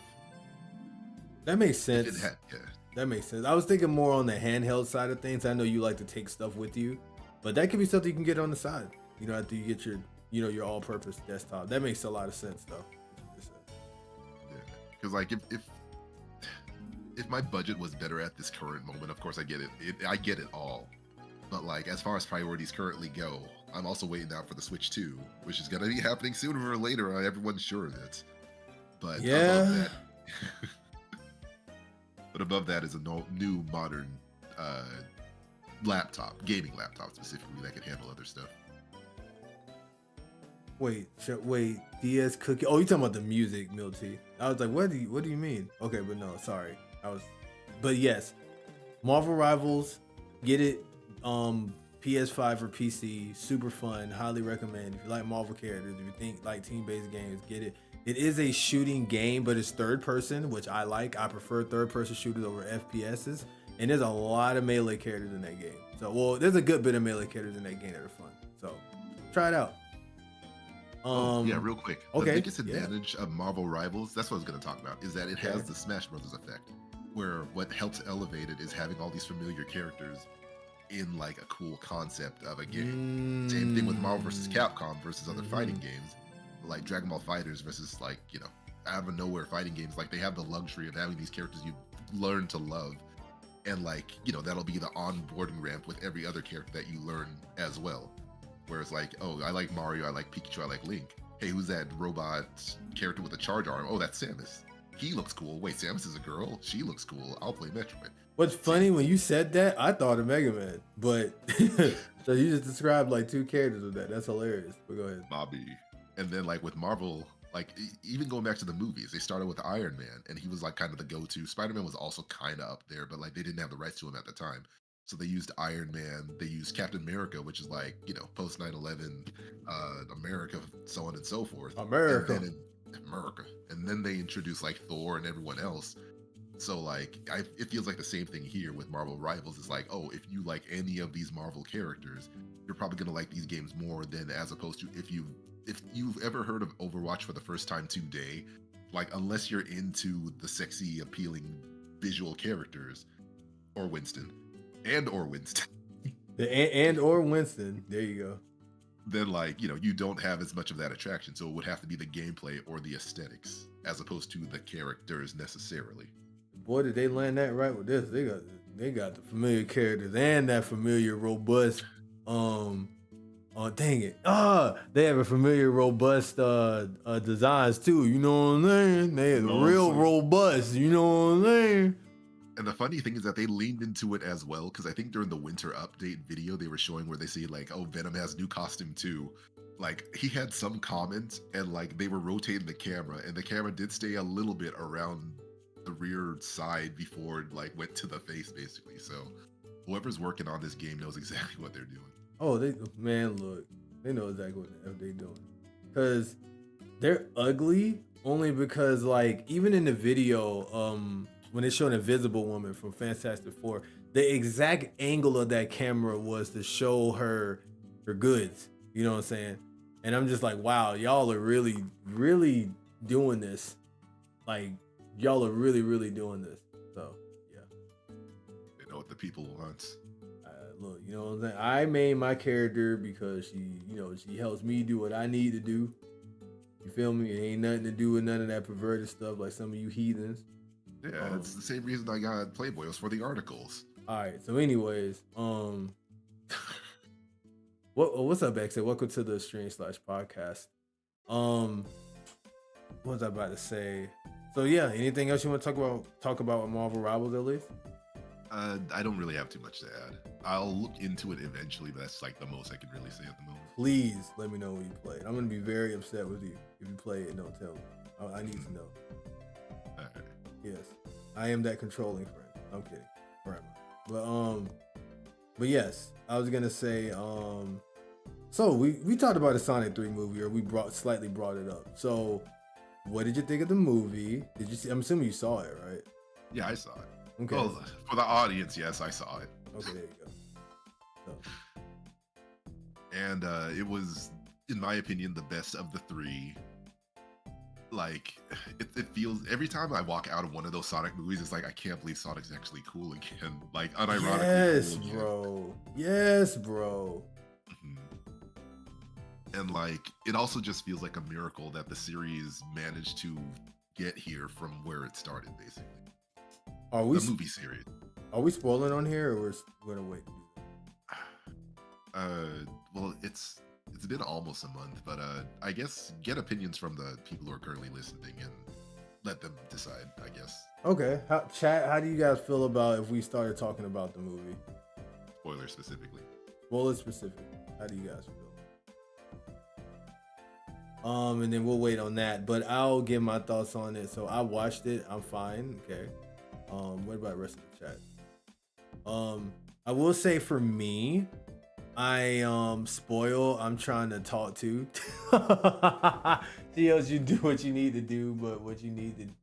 Overwatch got popular because of the aesthetics. The hero shooter genre is a gooner's paradise. That's very true. That and the loot boxes. But yes, I was gonna say that. Screw it. Okay, I'll start with the non-spoiler part first, and then we'll give some time for people that don't want to be spoiled to mute for a certain period of time until I change the topic. So I'll do topic Sonic 3 movie non-spoiler. We'll start with that, and then after that I'll change it to spoiler, and then when you see me change the topic again, you can unmute. We'll do that. So Sonic is cool when they're not trying too hard to make him cool. Facts. Actually, that's a lesson of life. You're the coolest you can be when you're not actually trying to be cool. Just be yourself. But unless being yourself is not cool, then don't do that. I'm kidding. Yeah, all right. Quick aside, I've always found that be yourself advice kind of funny, because Okay. like it's under the understanding that you're trying to be a decent person and a good person and stuff, but some people can take it the wrong way, where it's like be yourself. But myself is a sociopath. Not they obviously don't admit they're a sociopath, but their actions are sociopathic. So they think like, oh, I'm just telling it like it is. I'm just speaking the truth. That people are too sensitive these days. So it's like, all right, maybe don't be yourself 100%. Okay, be yourself, but have tact. You know what I'm saying? You can be yourself and still have boundaries for other people, but also have boundaries for yourself. You know, you can't be free without structure. You know what I'm saying? So like, you need to have some kind of boundary for yourself. So yeah, and that's not necessarily not being yourself. That's just having respect. So be yourself, but have respect. There we go. Be respectful. The real me feels better when I put other people below my feet socially. Do that respectfully then. Then that's when they turn and say like, oh man, people are too sensitive these days, man. God dang. Can't even like. And you know what? That's okay. Don't hang around those people. If people are too sensitive for you, stay away from those people then. Go with other people that's not going to be as sensitive. No, but I need those sensitive people to stay around me so then I could, continue to like agitate them so that I could feel better about myself. They're not going to say that. They're not going to think that deeply and stuff about that. But if I don't have people to harass around me, then I have to deal with myself, and I hate dealing with myself. You know, that's but bars. There's nothing wrong with me though. You know, speaking of finding out who you are, that's something I enjoyed a lot about the Shadow movie, the Sonic 3 movie. I thought the cast was fine. I thought that, in the non-spoiler part of this, I'll just say I thought the cast were very good. The action scenes were excellent. There's some familiar songs in it that people will like. That's all I'll say. And it was cool seeing Sonic, Tails, and Knuckles together. I love seeing the three of them together doing stuff. Even like Sonic Heroes makes me smile because it felt like it was like a transition up to that from Sonic 3, and then Sonic Adventure where they're kind of together but kind of not, and then Sonic Adventure 2 where they're like together but somewhat separate, and then Sonic Heroes where they were literally all together, and it's so cool seeing them interact like that. Voice actors did a fantastic job, including Keanu Reeves, who voices Shadow. It's like at first it was like I just hear Keanu Reeves right now, but then as it went on, it's like it just blended. You feel me? So it's like the game feels like the game. Damn it, that's how you know the movie was good. The movie was really, really good. I enjoyed it. It hit really cool plot points. It's actually shorter than Sonic 2, but it don't feel shorter to me. Like it's weird, like it does and doesn't. But I'm honestly going to say, okay, I got a question for you. Without going into super spoilers, and then we can go into our reasonings as we go into the spoiler part. Do you think that this movie is better or worse than Sonic 2? It depends on what you want to get out of it. If you want like the true Sonic adventure, I think 3 is better than 2. But if you want a more quote unquote fun, quote heavy air quotes fun Sonic movie, I think Sonic 2 is better than Sonic 3. Now, when you say adventure, are you mean like Sonic Adventure, like the game, or like a literal like adventure type thing? Like the literal adventures. Well, because I know like there's more global travel in Sonic 2, but like when you consider the whole part about like they wind up in that for lack of a better name, the Bavarian bar where they do that dance off. That felt like a distraction more so than like a necessary step in the adventure. Okay. And then like obviously everyone's biggest complaint was the whole marriage side story. That while it played a part with the whole gun thing, they could have also it could have also been shorter or more concise and stuff. So like that one's a more traditional adventure. But as far as like Sonic 3, it feels like if you really want the Sonic-y parts of it, I think you get more of that with Sonic 3. where like, especially my biggest criticism is that like the humans often held back the more fun stuff you could have had. Like, Right. and that's always that happens with other movies as well. Like, if you saw that Tom and Jerry movie, the recent one, they also had a surprisingly a marriage subplot as well that distracted from the fact that you just wanted to see, I almost said Mario Luigi, Tom and Jerry do their shenanigans. Got you. No, all of that makes a lot of sense, and I want to get into that which exactly what you said with that human thing, but I'm gonna spoil it. So, guys, before I get to that, real quick, how do you feel about Keanu Reeves' voice acting? I think he did a great job. I think he did a better job than Idris Elba did in his first time voicing Knuckles in Sonic 2. He sounds perfect in this movie to me. Like, I didn't even hear Idris anymore in Knuckles. It just sounded like movie Knuckles. But the first movie, he kind of had some hit or miss moments, but I thought he sounded good overall. I feel like Keanu Reeves came out the gates he just sounded natural, dude. And a lot of voice actors in the pre-interviews before the movie came out said that like he was the best person they felt like they could pick for that, because he's just naturally good at voicing or acting in those type of character personalities. And he was very excited to voice Shadow. In his interview, he mentioned he actually went, and no other people actually that was interviewed talked about how he went and looked up all the Shadow's lore himself and learned all about Shadow so he could really understand him and really feel that pain. And so yeah, he became a fan of Shadow basically in his movie. So he loves voicing Shadow. So I can feel it. You can tell when someone's really into the character versus them just doing it, like how we saw Idris Elba with those ugly Knuckle gloves in his interview. You can tell how much he loves voicing Knuckles at this point. But are you ready to go to the spoilers part, DT4? Yeah, I am. Well, actually, before we do that, what is your, unless what you're about to say goes into spoiler parts, what's your take on his voice acting? It's such a rough tear for me personally, because like I've never felt any one Shadow voice kind of stood out, because like, I mean, he did a good job. I'll say that up front. It's like he did a good job, and I think he is, if you had to go with the whole Hollywood pick that Hollywood is often obsessed with, you can't really do any worse. You can't do better than Keanu Reeves. Yeah, okay. I think that's right. He did a good job, and like if there was a Hollywood choice for Shadow, Keanu Reeves was the pick. But like Shadow's voice kind of goes in one ear and out the other, and to the extent of like everyone does a whole I'm a brooding character kind of thing, and like everyone has some style of that. Mm-hmm. So like it never felt as distinct as like when everyone goes to war over who's the best Sonic voice. Or True. Like, do you like Jaleel White, or do you like what's his face who did the Sonic Adventure games, or what's his face who did Ryan Drummond? Yeah, Ryan Drummond, or Jason Griffith.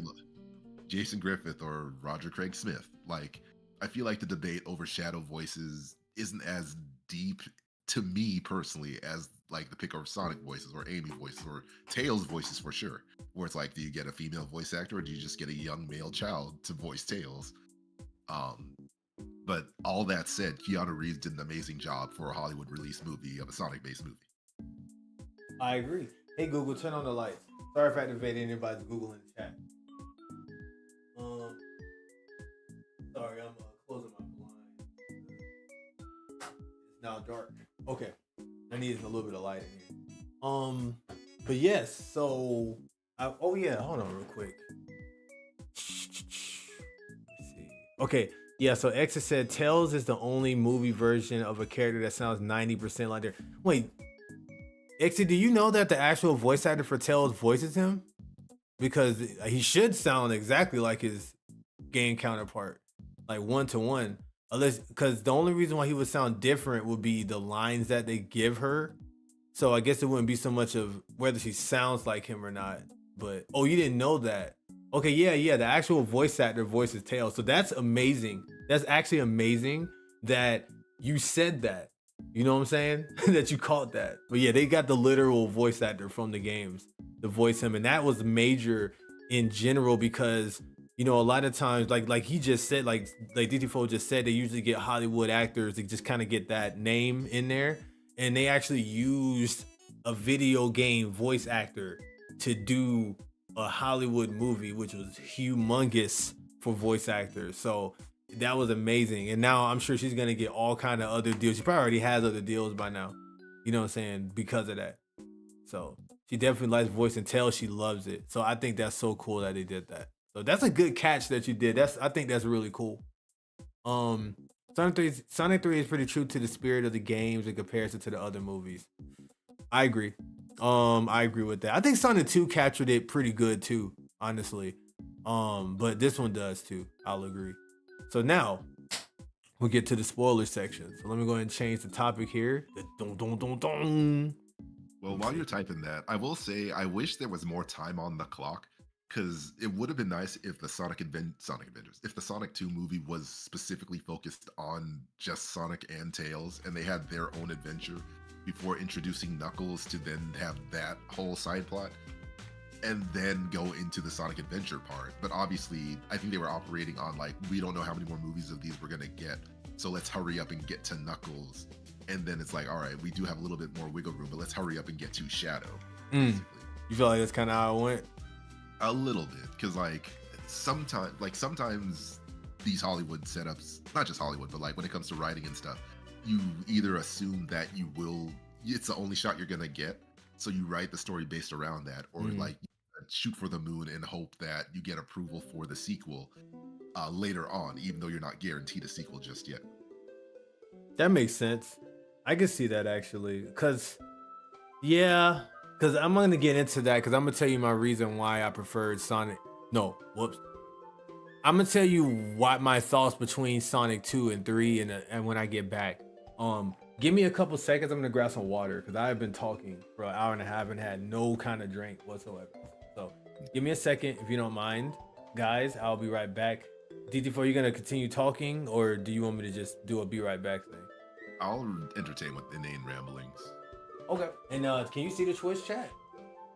Or shoot, I should probably jump on Twitch as well. Actually, yeah, people ask questions and I'll say some random stuff. Yeah. Go ahead and ask some questions. And I will be back in a second. So wait, where does one even begin with spoiler section of this? I got some things in mind. Just give me a couple seconds to just grab some water. I'll be right back. All right, and while he's doing that, I'm jumping into the chat so that I can see what people are saying. If I can get there. If it'll load. Oh shoot. Let me see. It's funny, anyone who's like waiting for me to say stuff, I actually have to sit through an ad on Lox's own channel despite being a co-host. It's the thanks I get for working with god dang Twitch. But it's fine though. It's another 10, 9, 8, 7. And what is it even advertising? Just some kind of shooty game. Is this Valorant? Yeah, it's Valorant. Alright, here we go. Alright, it's loaded now, so let me just load up the chat real quick. There we go. Alright, Fo can't see us, but we can see him. Alright, there we go. Alright. I just jumped in, so I don't know if anyone else's words or anything are showing up just yet, but yeah, say something, ask your questions, and I'll do my best to answer properly.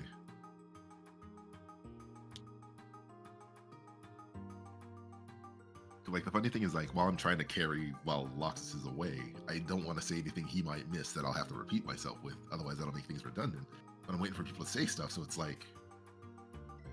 And I'm just assuming people are on Twitch, but what if they're on YouTube instead? That'd be super awkward.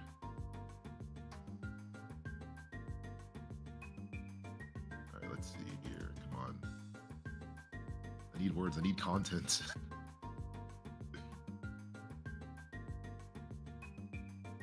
Here we go. DTFO. What does the DT stand for? All right, so the DT stands for, DT has always been my nickname for as long as I've known, like my family nickname, like my family gave to me, and it stands for my first name and my middle name. I won't say what the middle name is for security purposes, but the D stands for Davian. So that's all you're gonna get. But yeah, what I didn't know was until years later that apparently there is a physiological illness called the DTs, which is that, because people made this joke more times than I can count at this point, but the DTs is like, if you're a heavy alcoholic drinker and then you quit like cold turkey, you get like certain illnesses, certain feelings and stuff that like All right, I'm back. almost vertical. Oh shoot, I was just Continue. talking about like what DT stand for, both myself and other people. Okay. No, you can continue if you said more. I'll let you know I was back. Okay. Oh wait, what's going on with the audio? Oh shoot, What did you do? The audio. I didn't mute your Twitch audio. Oh, okay. Yeah. Thankfully, I muted my desktop audio, so it shouldn't have caught anything aside from Discord and my mic. But I was like, "What's that echo?" Damien Todd Foe. I can't imagine how a Sonic Unleashed movie would go. You know, with the Earth split up into pieces plot. They can get really creative with it. I mean, it's the same way how now we're in the spoiler territory. The same way how you know, they managed to take that whole space colony arc thing and put it on Earth. You know what I'm saying? It made it more grounded, you know, in the movie. But sorry, were you gonna say more about your name thing though, D2? I cut right into what you were saying. I can finish it up at least. So just a quick Google, and side note, I hate that every time you Google something now, there's an AI overview. Like, I don't want that. I was fine with the whole shorthands to begin with. We don't need AI to like give us information. Oh boy. All right, but the DTs can also stand for delirium tremens, which is basically like you know, it's basically alcohol withdrawal. And like it can be very dangerous for you. So like some people said, like when I say like, oh, my name is DT, they'll go like, oh, I hope that it doesn't stand for XYZ. It's like they're trying to be funny, and it is kind of funny, but also you hear so many like it is what it is at this point. So yeah, the DTs can also be alcohol withdrawal. That's the end of that story. But that's not what my name stands for, because that'd be very messed up to name a baby DT. He was hitting that bottle.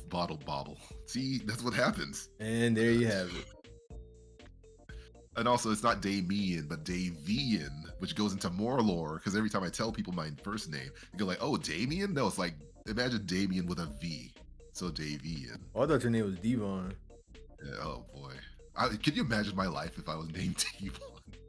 You'd be an evil villain, like from Static Shock. But without going too far over, I was going to say that, yes, so Sonic movie stuff. Also, I'm playing on Mario Super Circuit on my Game Boy thing, and it feels great. But, what was I about to say? Yes. So the movie. I honestly think overall that Sonic 3 was an excellent movie as far as drama and kind of growing up the series a bit, adding a lot more, I guess, stakes and stuff to it. I don't know how to say that. Because I feel like in the first two movies, it was like, okay, like at best, Sonic just gets effed up and that's it. But this felt dark. This is a really dark movie in a lot of ways.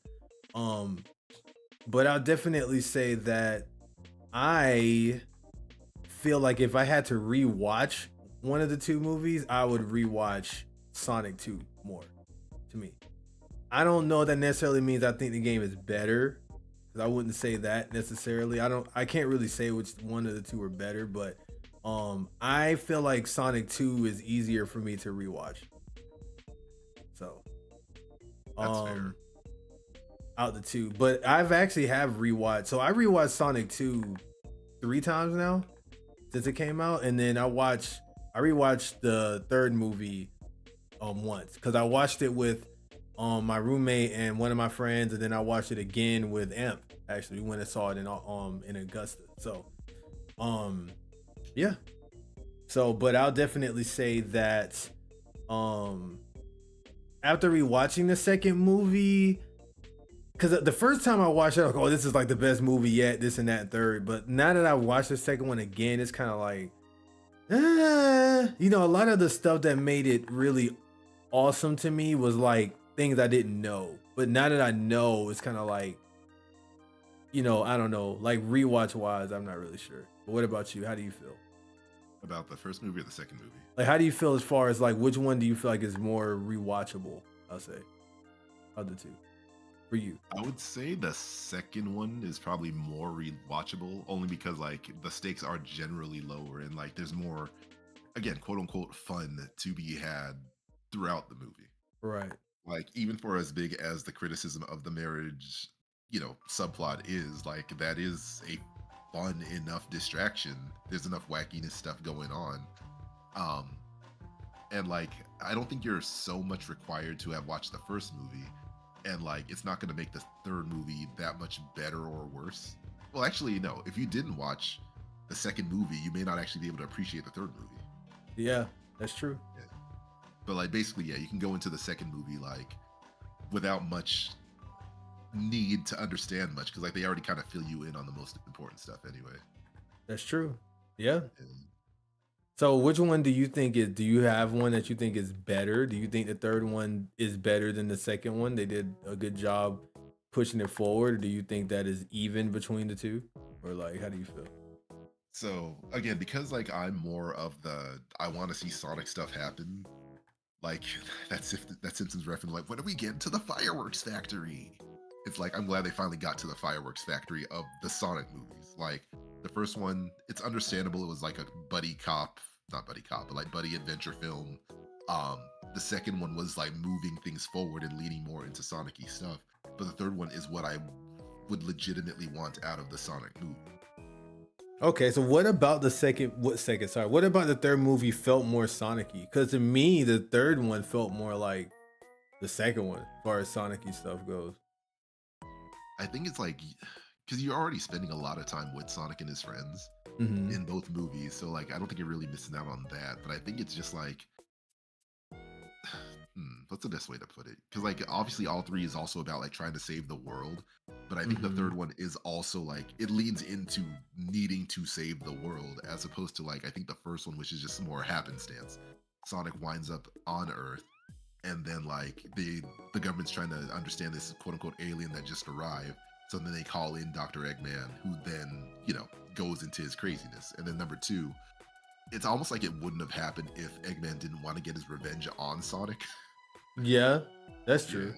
But then like I didn't quite understand the need for Sonic to feel like he wants to suddenly become a hero in the second one. I can And like understand that.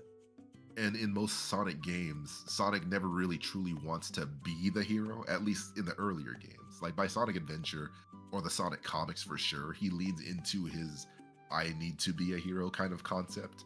But like most of the time it's like I just want to run, relax, and be free. Ah crap. This bald-headed scientist wants to F things up, so I guess I'll do something about it basically.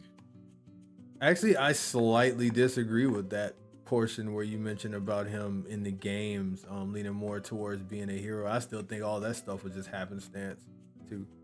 Like, because in Sonic Adventure, he just wanted to. In Sonic Adventure, he was just laying about and wanted to save Tails, and then after a while, like, okay, we got to stop Chaos because he's gonna f everything up. And in Sonic Adventure 2, it was like, okay, Eggman is trying to do some crap that's going to destroy. No, he got no. It was him trying to clear his identity. That's what it was for most of the beginning part. Like, who is this hedgehog? What the heck is going on here? I got arrested. Like, I'm mad. I'm trying to see what the heck's going on. And then he found out what happened, and he's like, okay, well, Eggman's trying to do some crazy crap. So, and then I can go through all the games, but it's never in most of the games.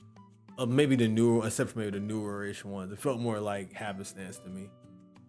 So, like how Milty said, Sonic just likes bullying Eggman. Yeah, I agree. He just likes, because even in Sonic Colors, they was like they just went up there like, oh, I see Eggman's trying to make Eggman like, tell you want to go bust his crib, sure. They just went up there and effed up his amusement park, just cause. I feel like by the time you get to Colors, though, he like, I think he maybe I am getting it mixed up with like more the Archie comics than anything else, but like I think especially by like post adventure, he kind of knows his responsibility. But like they also wrote him in such a way where like Sonic has that air of confidence where he knows he's not really gonna lose. That's a So good that's point. when so that's why like he goes like, hey, like let's just ride this elevator to this theme park, and like no copyright law in the universe is gonna stop. Like even though like why are you saying that, Sonic? But it was why funny do at the why do time. people get so angry about that line? I like that. That line was funny as hell to me. Yeah, at the time for sure. I think it's just that it didn't. I think the issue is that it didn't really age as well as like by the time we got to when people kind of wanted more or different of Sonic, if that makes sense. I get where you're coming from. Yeah, but like early on when like Sega was trying to escape the whole Sonic always had a rough time jumping into 3D thing, like that was like, all right, we need to hone the comedy to escape the cringe, basically. But like, but then eventually it just became a little bit too much of like leaning into it, where it was like irony poisoning. So like, and you can see now that like Sonic has come back full loop into being sincerely cool and sincerely edgy, which is also cool. Yes, that goes into the Shadow Generation stuff. But going back to speaking of personalities and movies and stuff, yeah, and I think actually going back to what you were saying about the Sonic 2 movie, actually, I feel like Sonic, actually did have a reason for his heroism, which I like a lot, and that's Tails. Like a lot of people are like, well, Tails didn't get enough shine in Sonic 2, and his importance was lessened because Knuckles was there, and I kind of disagree mildly. I do agree mostly, but mildly, only because Tails was important for Sonic to finally have some responsibility, like outside of just, oh, Eggman's evil and stuff like that. He's like, okay, because especially in that scene where Tails got blown up when they were snowboarding, and he was like, man, I really effed up. Like, this kid came out here to do this and this, and then I got him wrapped up in this. You know what I'm saying? Trying to play hero and be stupid. So let me tighten up. You know what I'm saying? Only for him to kind of go back on that Sonic 3. But anyways, okay. What about Sonic 3? How do you feel about Shadow's portrayal in that movie? Like all together? I think they did a really good job. I think the one time they kind of dropped the ball, and I know they were just trying to be funny, but like I think it was when they were in London, and like I think Mr. Stone was saying like we can have sandwiches, and he went like revenge sandwiches or something like that. Like that doesn't sound like a thing Shadow would say. But away from that though, I think they did a fantastic wait, job. he talking about like revenge guacamole? Yeah, or yeah, something along that line just didn't feel very shadowy. Sure, I mean the Shadow that was in that little racing clip where he like, who was that? I think a Chow or something brought something over to him. He like blew it away or slapped it away and just sat there all mad with his arms crossed. That Shadow would have said that. I guess so. Even though people didn't like that Shadow, but yeah. And I guess we are talking about the same Shadow that goes like, that went, I'm the coolest. You had to remind me that was in Sonic Adventure 2, so I can't be that upset about it. I have it as a voice clip, so I mean he says all kind of crap, like he says all kind of cocky stuff, like no doubt you think you can defeat me. Like I got all kind of crazy lines. That's it. But go ahead, continue. In fairness to that though, like he also had it built in his mind that I am the ultimate life form. Okay. So that's then true. When he saw B.O. Lizard, it's like, nuh-uh. You mean nuh-uh. Oh my goodness. Okay, please tell me you saw the B.O. Lizard reference, dude. Yeah, I did. Like, I think I like, I elbowed my brother pointing to it. I was like, oh my God, they slipped him in. Yeah, okay, like, so go for it. There's a little bit of a disappointment that it didn't play bigger to the plot, but like, I'm not mad because like it's, and even in the game, B.O. Lizard's like one and done. No, that's Bio Lizard, bro. B.O. Lizard is on a whole new level. So, okay. So, hear us out. That is a super duper inside joke between me and DT4 because we just imagine like what if B.O. Lizard, you know, B.O. Lizard has such a, we call him B.O. Lizard just to be funny. B.O. Lizard. We just imagine that like outside of SA2, he just became this like entrepreneur businessman with a suit. And instead of his name being Bio Lizard, it was B.O. and the last name Lizard. So like we just had a whole like plot line with him, like yo, he's out here selling houses with like glasses and a briefcase and a whole ass suit. Like I think not just that like he got his life together, but that for some reason he undermined Shadow every step of the way. Yes Like Shadow goes in for an interview and then it's like, I'm ready, I'm here to get this job, and then like the interviewers go like, sorry, we filled this job, some B.O. Lizard? Wait, what?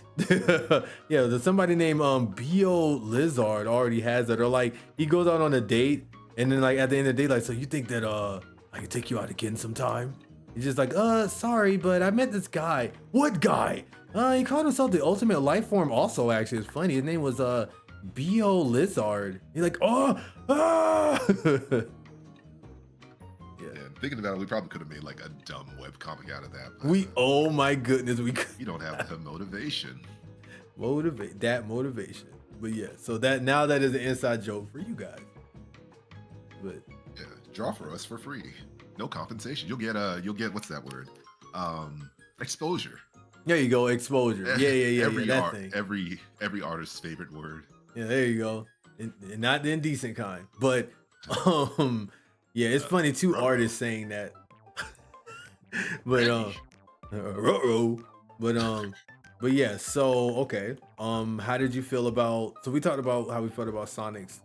Okay, actually, how did you feel about Sonic's turn in the movie where he was all like revenge heavy and angry and all of that? How do you feel about that? I think it got the job done.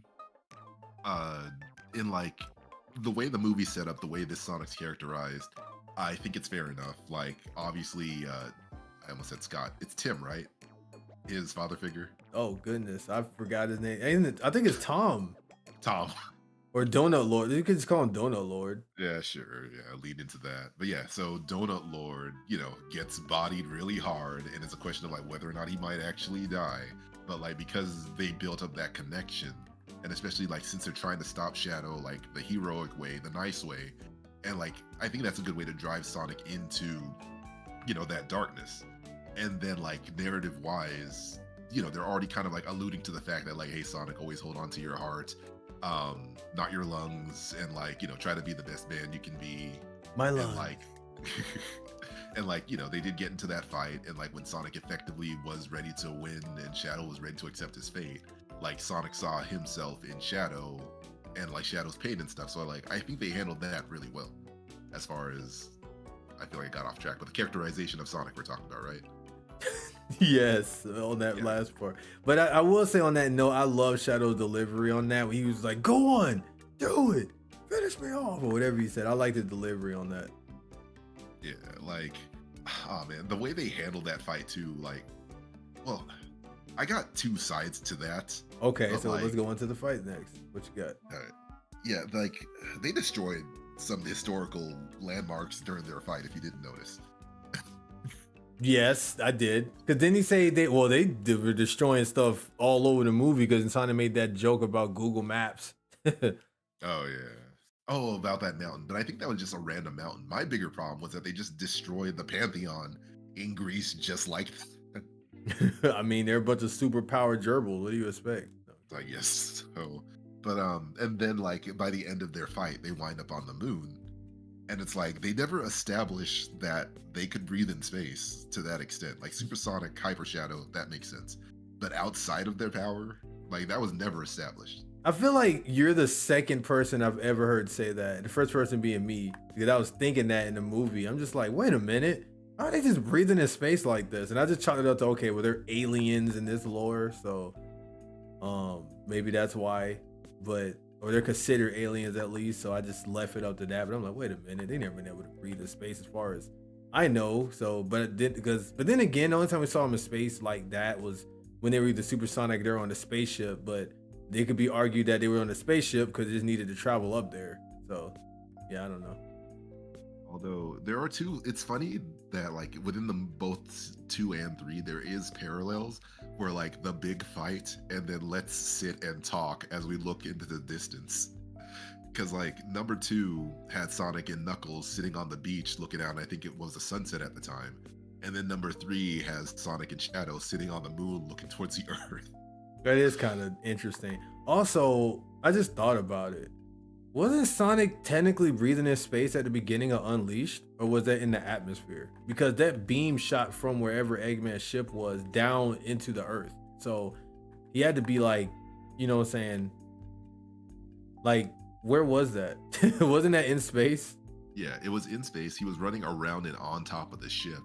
And like that still raises the same question, but I think there was also the assumption, but like that's an Eggman ship. I think one could assume some bit of Eggman tech would be valid there. Maybe. As opposed to the vacuum space and moon where like there is nothing there that would sustain them. So it's just like, oh, so I guess they just do that now, which is fine. But like it's just funny that it wasn't established beforehand. Especially when he also almost drowned underwater in the second movie. Yeah, I guess that's true. I don't know. And then I'm trying to remember if Eggman had like he was in a mech when he was fighting Sonic, but I can't remember if it had a dome on it or if he was like just had the thing open on it, but I don't know. I Video know games. one way to find out. They did, he said they did that bluff thing with Chris Thorndike also in Sonic X. What he said it. Welcome to the stream, Geo Rome. We don't talk about him. I did not hate Chris Thorndike, man. I just don't get why people hate. That's another hot take of mine. I think Chris Thorndike was fine. I think he was. I think he was cool. So, to put it simply, it's the same thing. It's the same problem of like the Sonic movie 1 human problem, where it's like, okay, I came here for Sonic. Who is this kid?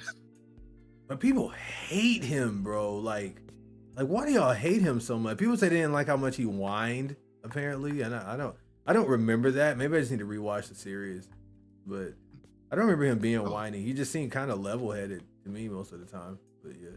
So I will say that from some people's reviews, it makes more like it's a more. I can see when the hate is more grounded, because one of the complaints was like, all right, you're talking about a rich kid who does regularly see his parents, lives with his grandfather who loves him very much, and has friends.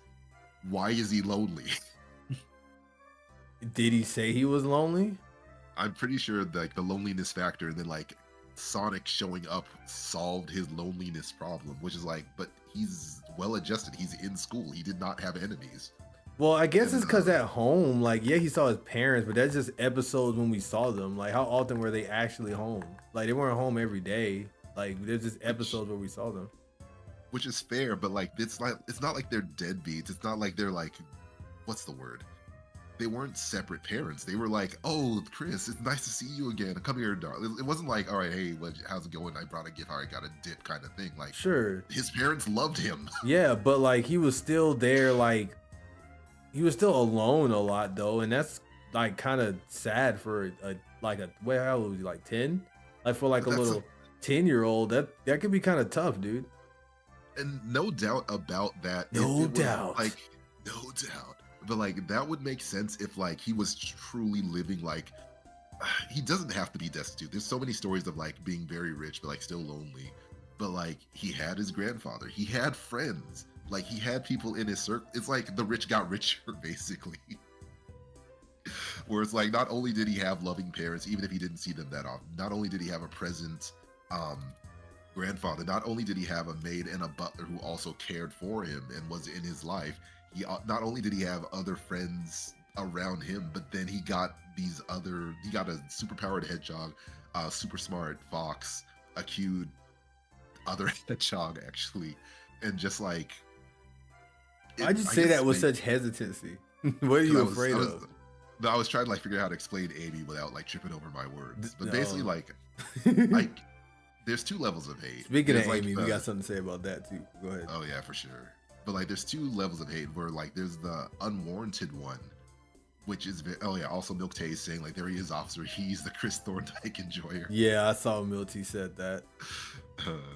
But like yeah, that like I think it's that their connection is happenstance, but most of the times in those kind of stories, the human character, the boy and his dog type character, like they kind of come from more humble beginnings, or it feels more deserving, I guess. Like, you know, Fairly Odd Parents. Like it makes sense why Timmy got those Fairly Odd Parents. Zatch Bell to a certain extent, it kind of makes sense how you know who got the power. I'm sorry. But God dang it, CJ. But it makes sense why Keo got Zatch, because his dad, who was away, who sounds like Jimmy Neutron, by the way. Yes. But like, yeah, Keo's dad gave Keo's dad gave Keo the book, which connected him to Zatch. What else? Like, I guess another example is, it's not a good example, but like Light Yagami from Death Note. Like, it was happenstance that he got the book, but like the happenstance worked in such a way where like he had such an ego among himself, and like he was not a good guy that you didn't really want to cheer on, but you didn't want to cheer against at the same time. Like, it's that kind of thing. But like, what did Chris do? Chris, you know, what did he do to impact people? No, what did he do to earn it? Oh, to earn, deserve, or just like to earn a pet. What do you do to earn pets? I Live? guess, but like, like Sonic literally landed in his backyard pool, his Olympic-sized Oh, he backyard. saved Sonic. Sonic was drowning and he saved him. But any other kid could have also saved That's Sonic. not, I couldn't have saved him. I can't swim. He true. would have been dead. Or me and him would have been dead. I can't swim either. And there's a I guess plethora so. of kids that can't swim either. Or wouldn't have done that. They would just seen a dang cat in the pool like, what the hell is that? I'm going, Ma! Ma, there's an ugly cat in the pool. And it's drowning. But, It has red shoes for some reason. But yeah, in the grand scheme of things, like there is a disproportionate amount of Chris hate in the same way, like everyone jumps on board hating that one character because it's just popular to hate on them. Right. But my personal issue with Chris is that it feels like the whole we need to give Sonic a human character so the kids watching can relate kind of situation, which isn't a problem in and of itself. Like, what? There's Seabear and Jamal. I forgot how the backstory went, but like Jamal felt like he kind of earned Seabear. That's true. Also, Milty had me weak because he was like, Sonic should have landed in the hood. I mean, that would have been. There was a black kid in Sonic X as well. Yeah, and there was a girl in the wheelchair. They covered all the demographics. All right, let me shut up. But Jax Brown. Wait, no, that would have been more interesting too, because you got the fastest thing alive, and Girl no. in the wheelchair. Yeah, but like, and I think there was even a subplot where like Sonic rolled around the girl, but like that I think would have been more interesting in the grand scheme of things. Didn't Shadow mistake her for Maria? If not, he should have. I'm like, she looked like Maria a little bit. I don't remember, but we're getting way off track with the movie. But speaking Yes, of we are. Maria, though, I honestly thought her rolling around in her roller skates would play a bigger part in Shadow's backstory.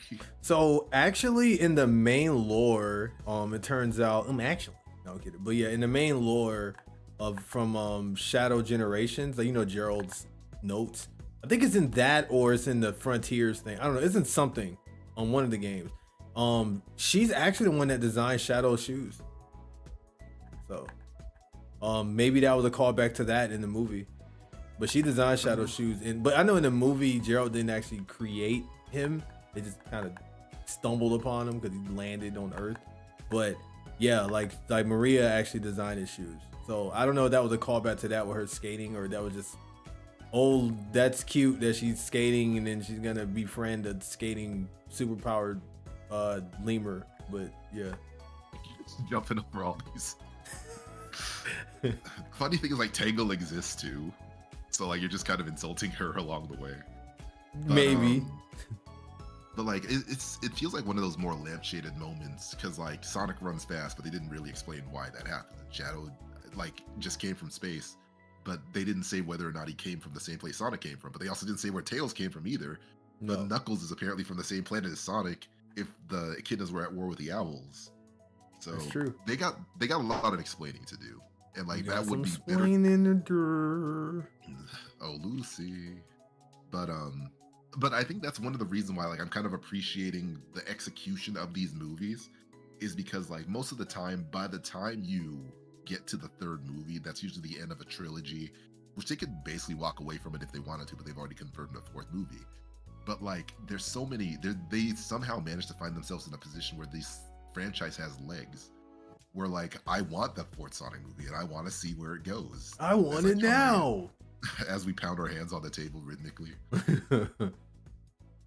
Also, all right, Like, quickly off you know. topic, I'll just say I've been playing Mario Super Circuit on the side, the GBA one on my Game Boy thing.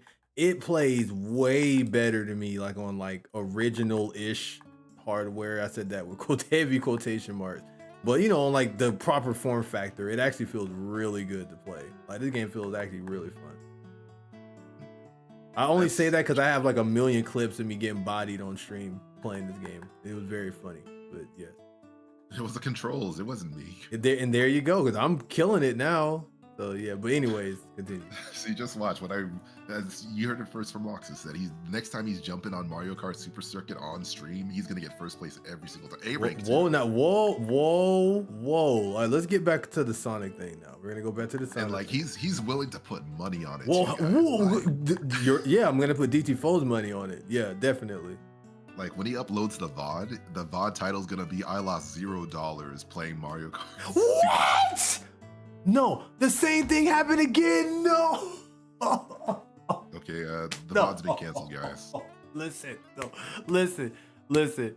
I have a clip on my stream where I was driving on that desert stage with Yoshi's face. I was driving next to the puddle, right?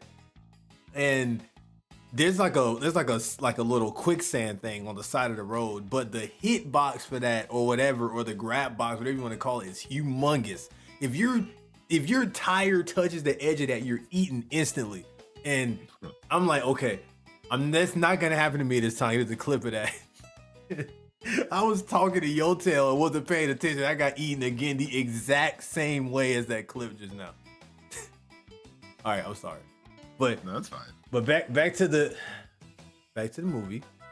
So, people are saying that Sonic right now is the most successful video game franchise, movie-wise, right now. Do you agree with that?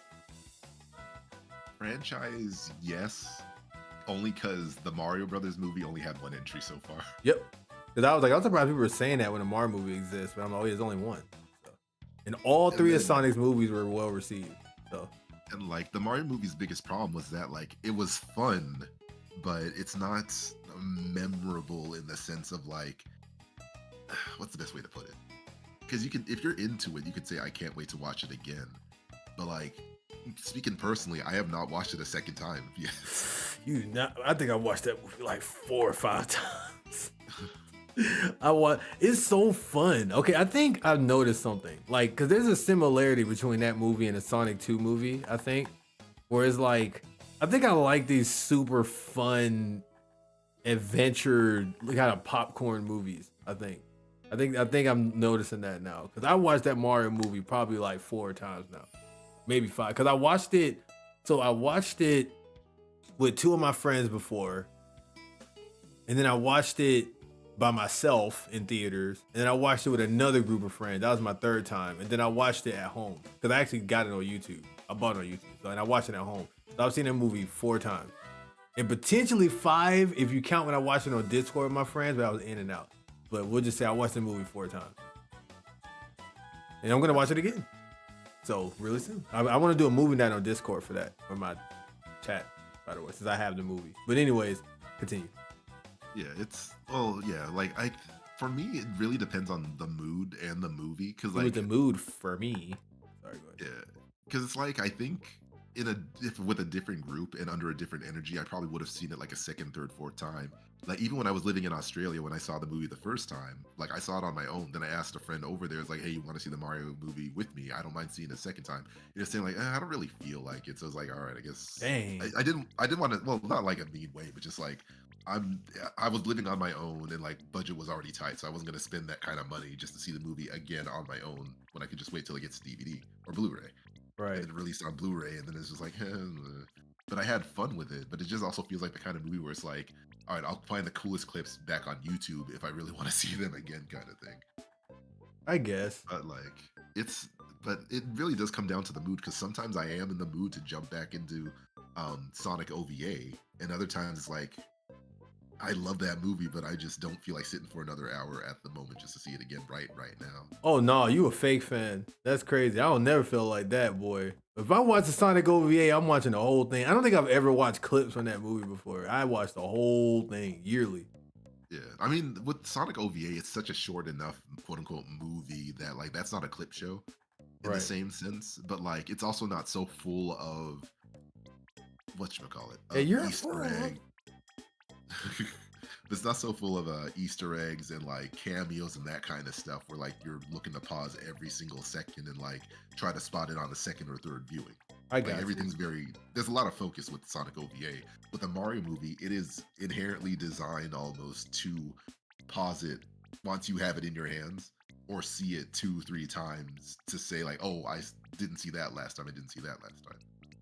And I think a lot of it for me too was, especially, and that is one of those not one and done, but like the magic's in the first time thing, because everybody was curious, like, okay, how did Chris Pratt do in this movie? And it's like, we want to see Charlie Day and how he did with Luigi. We want to see Jack Black, doing this thing as Bowser.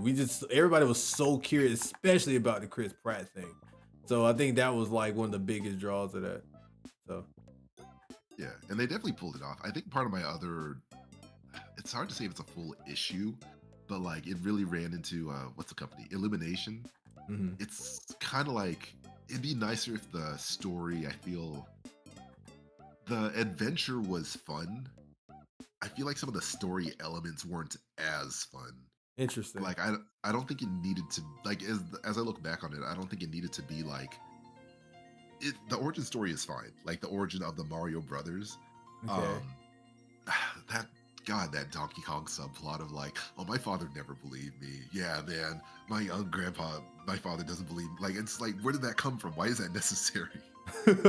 They needed a reason. They needed something for DK. I mean, DK. I mean, like, they gave something for Mario and DK to like bond over, so that makes sense in that sense. But it was such like, it felt like kind of an unnecessary like making him more of an underdog than he needed to be. DK? No, Mario. Oh yeah. Yeah, like DK having daddy issues was fair enough, but like I just didn't. I think because I was also complaining about the whole underdog concept. I think where it's like being a plumber is a secure job. It is, yes. And I thought So it like, was, why was?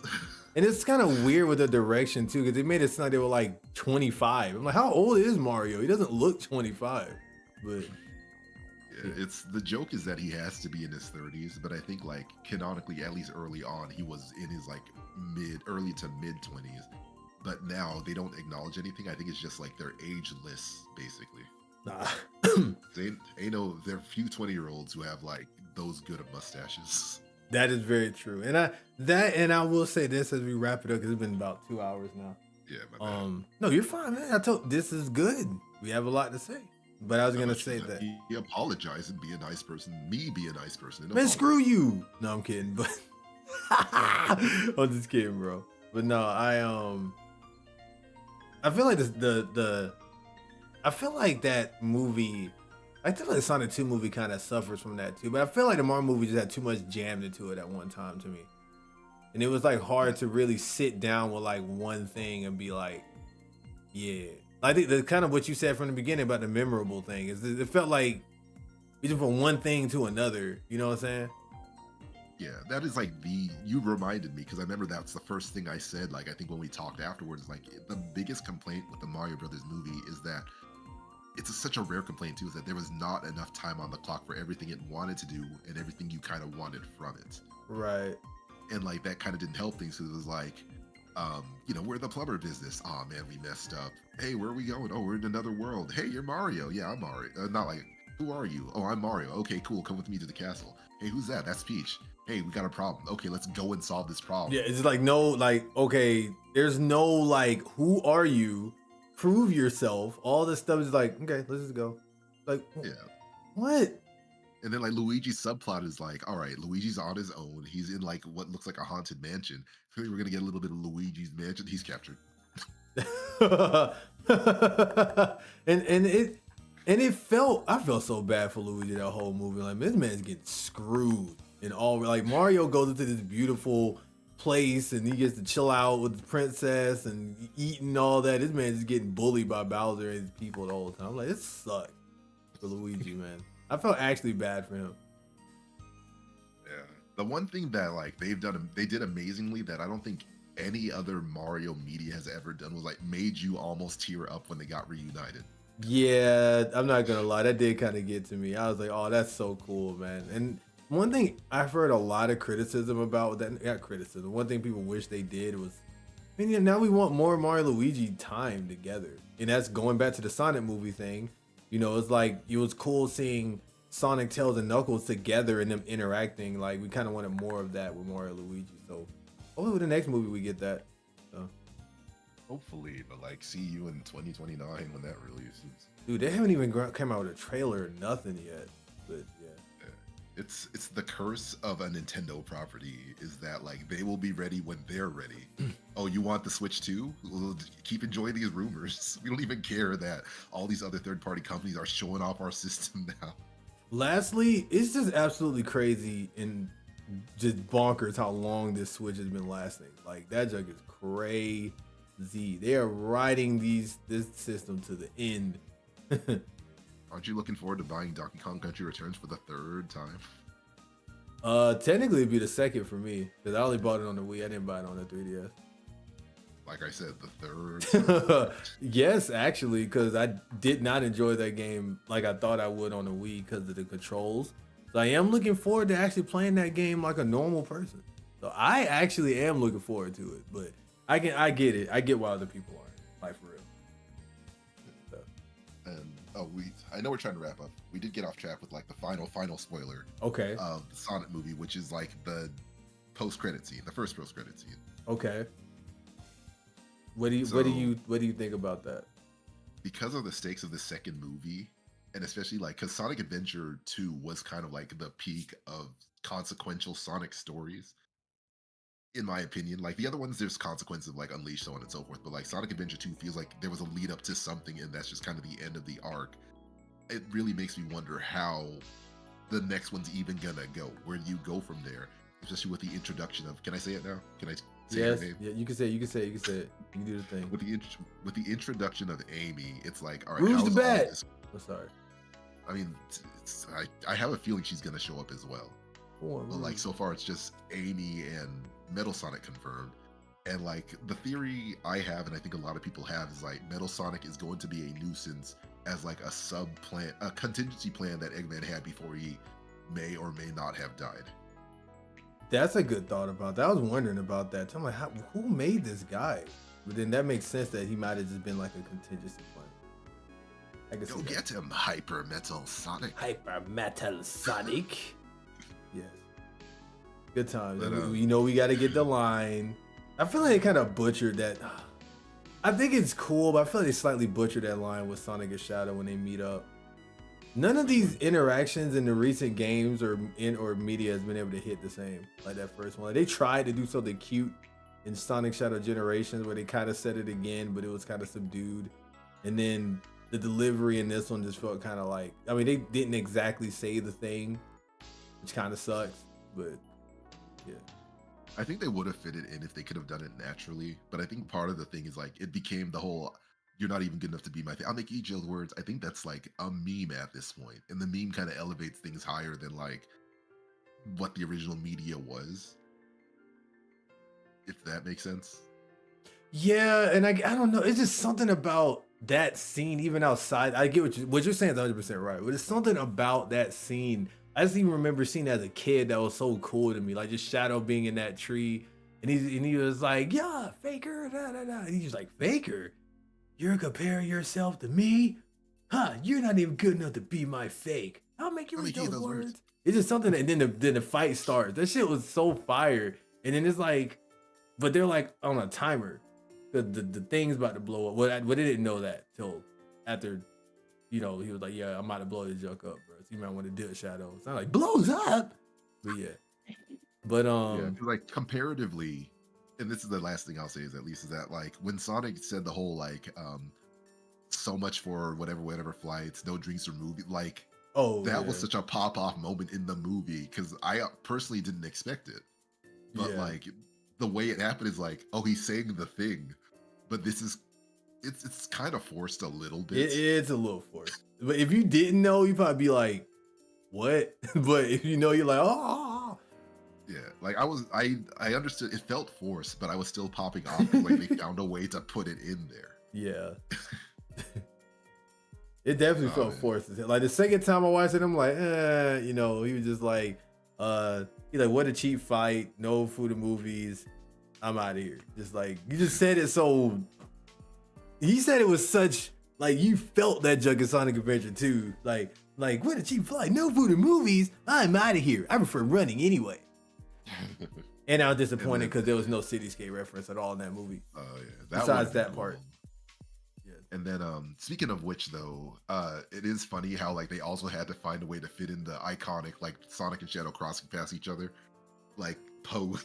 They did that twice. But I'm cool with that. It's okay. Because I thought I was so enamored by all the lights and effects and blasts and stuff.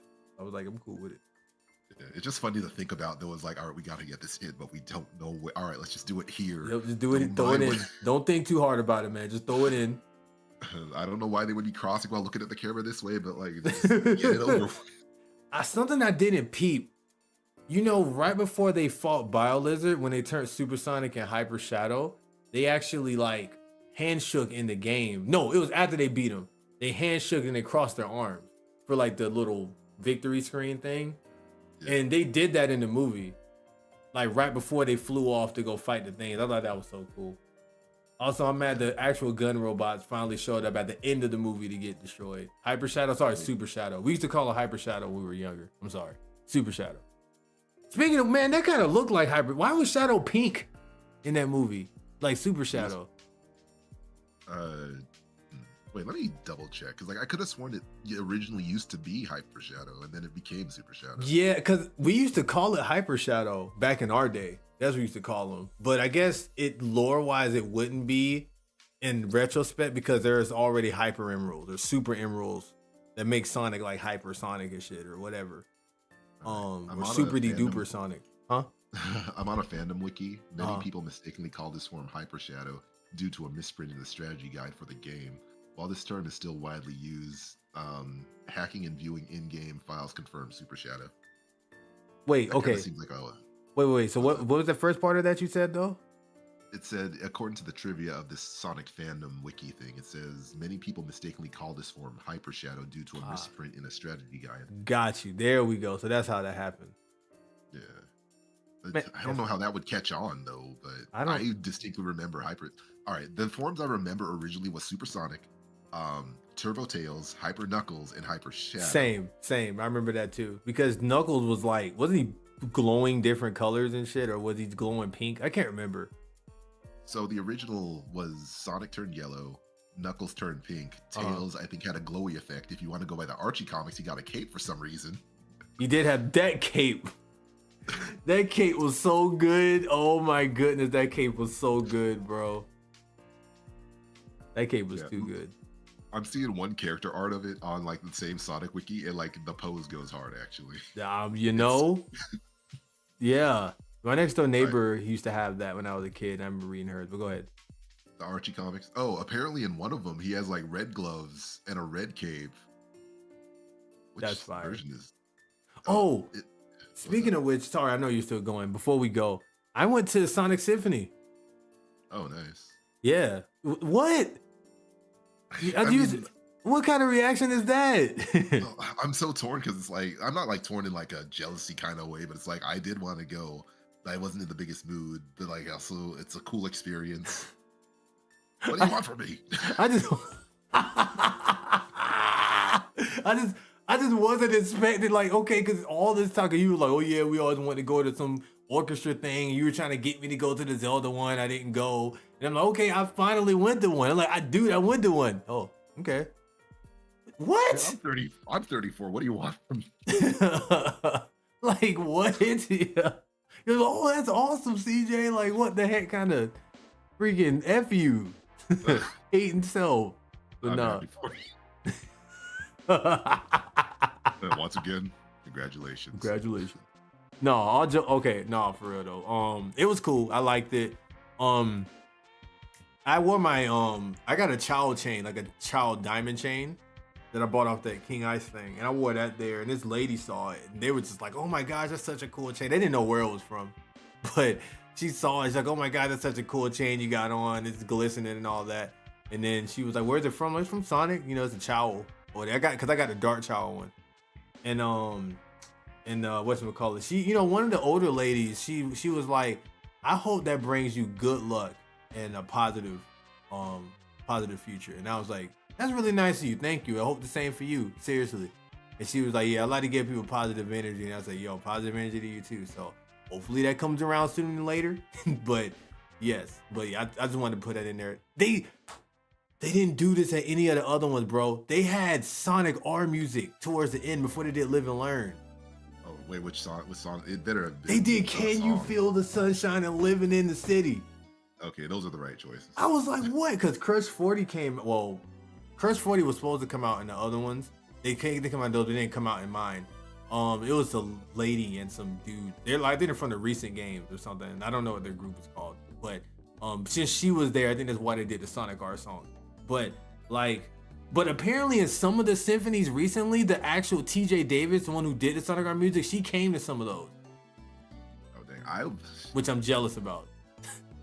Like, did your audience group pop off when they started singing "Can You Feel the Sunshine"? Yeah, yes, they did. Now, when they did "Live in the City," people got a little more quiet. I'm like, oh, y'all fake fans, man.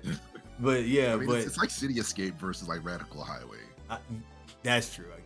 But it's like, I don't know. But when they got, so it started off as a regular orchestra through the classic series, which was actually kind of making me a little emotional. I'm not gonna lie, because I grew up with those games as a kid. And then when they got to the second half, it was a rock concert, and I lost my voice. I was in the middle of the owl. Like, there's like, okay, we're sitting down, but they had to stand up for the rock portion, where they played like the openings we all used to sing as kids together. Like we sung like Night of the Wind, and they did All of Me, because you know Shadow Generation time. They did all of that. They did the Sonic Heroes, studied all of that. And I was literally in the middle of the owl, like the stair owl thing, just dancing, like just me. And everybody, people was taking pictures and recording me. That was funny. I was going ham, man. Because if they don't understand, me and you and my friends used to be on 4-way on that phone, singing these, like all the songs together. Yeah. But yeah, sorry, I interrupted what you were looking up for that. But I just wanted to bring it up before we ended. Well, no, because like I'm on, I must have lost like my energy magic or something. Because like I'm very happy for you. I just didn't have like a proper follow up. No, that's like, Cap. You a hater? No, I'm kidding. But go ahead. Yeah, God damn, he gets to go to Sonic Symphony while I'm stuck.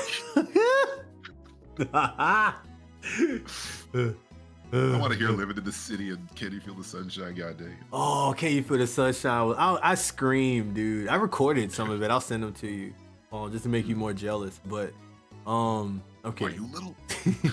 You clever little snake. I'll make you pay for this. I'll let you get away with this. But yes, it was really cool. If you have not been to the Symphony, please go. It's an amazing experience. It's cool being around Sonic fans. I finally went to a nerd group, like congregation thing, and finally smelled some musky people. I was like, wow, I finally have that. I didn't even smell that stuff when I was in conventions or tournaments like that, but like for some reason I finally had that happen. I smelled some really stanky people at that thing, but it was still a good time. So fun times. Definitely recommend going if you've never been to it. There's a Kingdom Hearts one happening in the South at some point too, so I definitely want to see that one. But yeah, but that's all I got. We're almost at 2 hours and 30 minutes.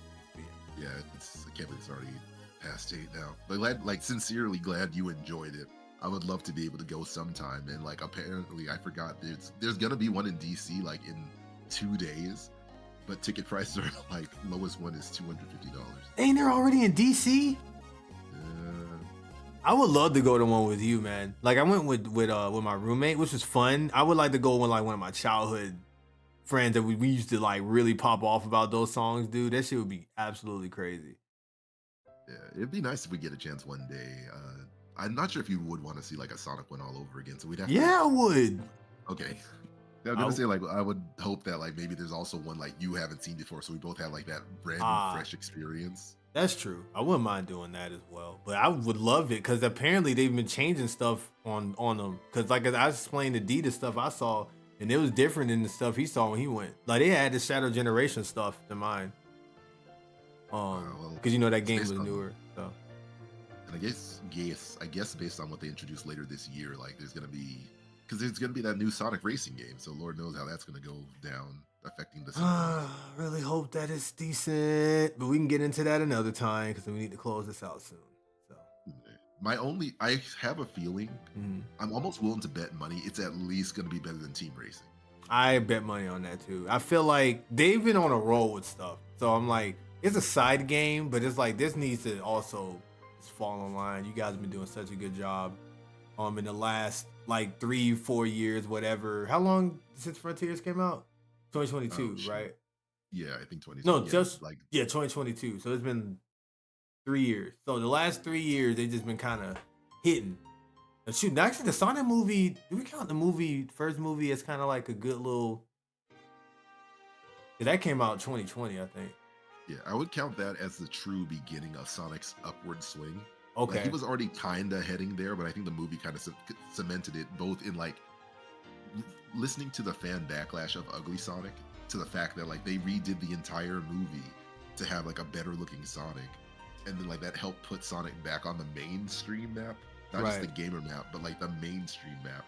And then like for whether you love or hate Sonic Frontiers, like that also did a better solid job, not nearly anywhere as broken as past Sonic games. I agree. And like just it's been stacking. They've yet to truly miss yet. Right, I agree. So keep up the good work, you guys. Wow, Always. there's actually Sonic music playing right now. Sonic Superstars, actually. They missed once. No, Sonic Colors remake. They missed once. Oh, that is true. Sonic Colors remake and Sonic. See, fortunately though, it's like those weren't supposed to be like heavy hitting Sonic games, but as a Sonic fan, that hurts hard. Like, okay, Superstars to me not so much. Even that did piss a lot of people off, but it's like I think, and then it's weird for me because Colors piss a lot of people off. Cause like, how do you mess that up? Like, but then it also brought into question like, was that game ever really that good, or was it just that for that time we thought it was good because we thought Unleashed was trash? Because in hindsight, people think Unleashed is good now. So, but I was gonna say that I'm going all over the place. What was I about to say? And honestly, I think Superstars was okay. I didn't think it was a bad game, man. I don't think Superstars was a miss to me. I think they could have did a lot better. And it's not Sonic Mania like we wanted, Sonic Mania 2, but I don't think that game was that bad. I go back and play that game sometimes. Not all the way through because the end is ass, but I think that like it's straight. I didn't hate it. Yeah, its two biggest flaws is that it's not Sonic Mania 2 like people wanted, and then like it's just not built for 4 players, despite its biggest marketing being for 4 players. Okay, yeah, that's a miss. Never mind. That's a huge miss. I thought about that, but I didn't think about it that hard. Yeah, that's a big time misplay on their part. Was doing that. So yeah, never mind. And then the gameplay elements also doesn't really help. So like it's not the worst. It's obvious. I mean, when you look back, there's not a ton of like truly. There's not as many Sonic 06s as people want you to believe. Right. But there's also like you know when Sonic's missing his potential. Basically. Yes. And Superstars is the missed potential. That's not to say it's unplayable. Sure. It's absolutely terrible. It's just like we know what it could have been under the right team or with more time on the clock. Right. Yeah. All right, but yeah, we talked about a lot. Last 2 jokes. One, whether the Symphony or Sonic 3 movie, did your audience cheer when Maria died? In the movie theater, no, because there was fans in there, but it surprisingly wasn't that many people in both viewings I saw. There was people in there, but it wasn't like a crowd full of people, and there was kids there, and they didn't really cheer. No, they did a good job. I feel like Shadow Generations kind of made it where we're kind of like, that shit was sad. Nobody cheered when she got bodied in that Shadow Generations thing. That joke was sad, actually. And then the movie. No, nobody cheered because it wasn't. She didn't get shot. She just got blown up, sort of. Yeah. So it's just like it's more a half joke than anything else because like you've heard those rumors where like some audiences popped off. Yeah. Well, I heard that people were planning to pop off. I didn't know people actually did, but I heard rumors people were planning to do that. Yeah, more so the Symphony than like the movie. Oh yes, the Symphonies. Yes, they memed it, and I'm like, y'all are terrible. The Symphony people memed it. Like. Really? Bro, she got yes. So you know the opening, All of Me. You know which one is the one? Which song is the opening to Shadow the Hedgehog? It's All of Me, I think. I think it is All of Me. Yeah, I think so. Because All Hell Shadow comes on, I think at the end of the game or something. I can't remember, but it was when they did All of Me, which had the intro to Shadow the Hedgehog, and it showed the scene where she got shot. So first she got shot. And then they put a still image of that scene where she's falling over and put a sepia tone over it. And they were just sitting there for at least 5 seconds. And I'm like, you guys are awful. And people were just screaming and cheering. I'm like, oh my goodness. I guess they know, but like, Cap that kid, man. That's crazy, bro. Oh, last thing. One thing I appreciate about Sonic 3 movie and Sonic Shadow Generations, Maria is no longer just a sick girl who got shot. She finally has more depth than just being the instigator for Shadow, basically. Wait, say it again? Like, I'm glad that between the Sonic 3rd movie and Shadow Generations, there's more to Maria than just the sick girl who got shot. I agree. Same. Yeah. I'm glad that they they're putting more character on her because they want you to care. They want you to feel bad when she dies. So. Yeah. And like they did a decent job in Sonic Adventure 2, but like there was just only so much to work with that like it just like, oh, there she is. Like she exists and there's a reason to feel sad when she no longer exists, unfortunately. Yeah. Yeah. All right. So Sonic 3 movie sucks. 0 out of 10. Don't watch it. Yeah, no, never watch a Sonic movie again. It's a horrible movie. If anything, see the Mario Brothers movie from the 1990s live action one. Oh boy, do that one. Yes. No. Hey Luigi. But don't come back to me. But after you see it. But unless you give me money. But anyways, thank you guys for tuning in. This was a nice beat. This is the longest one we've had, actually, I think. Yeah, because we usually stop right at one or a little after. But it felt good. I don't feel like strenuous. But then again, I was multitasking games on the side. I found great games to talk to. And I wanted to give us a little bit more time so that way it doesn't feel like we're just rushing through everything so you can really get our thoughts out. But yes, you guys, thank you so much for tuning in on the Twitch and YouTube side. Be sure to like, subscribe, hit the notification bell on the YouTube side. They'll support the channel. On the Twitch side, if you're new, hit the follow button and subscribe if you want to support the stream or you want to help out. That's fine. If you don't, that's fine too. Not forced. I have a day-to-day job, so it's not that big of a deal. But I figured I'd mention it anyway. Anyways, yeah, thank you guys for tuning in. We're gonna try to do these more frequently, maybe not like every single week like we used to, because I kind of like that we have a lot to talk about. We're not like forcing nothing, but we'll try to do these more often. So, and yes, I'm speaking for you. So, yeah, I mean for sure, I do agree. That's like one of my New Year's resolutions, to be more social, to be more productive. Same. And I also want to put the record straight that Balatro game that I was playing, I actually won. Nice. Yeah. So, and if anyone wants to copy the seed, it is VPY7K6GN. All right. Go ahead and copy that. Tune in or die. Whoa, now. Thank you everyone that tuned into the live version of the stream. Definitely appreciate the chat and your participation. But yeah, with that, guys, that's gonna be wraps for me. I'm gonna head out. So yeah, that was your stream for tonight. For those of you that tune into my weekly stream, so because it's 8 o'clock now. So yeah, I'm out, and I'm going to chill out and rest my voice for the rest of the night. So because I've been talking the whole day, including work. I got off of work and then immediately streamed. So I've been up since 7 working basically. So I'm out. But yeah, where can they find you at, DT?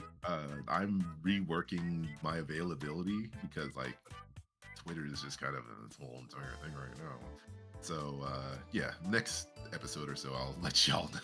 All right, next episode, and you guys find me at Club Locks _TV. I've rebranded since the last time we did this, and Club Locks TV, not Club Locks TV, Club Loxus on Twitch. Twitch is Club _Loxus. YouTube is just Club Loxus. So, but yeah. And then if you're playing Balatro, it's just all clubs. It's just all clubs. That's it. No jokers, none of that. But y'all take it easy. Much love. Thank you, DT4, for joining. It's always lovely to have you, and we'll have you again soon. We'll see. Yeah, this thanks for having me. This guy. All right, y'all. Take it easy. Much love. Peace.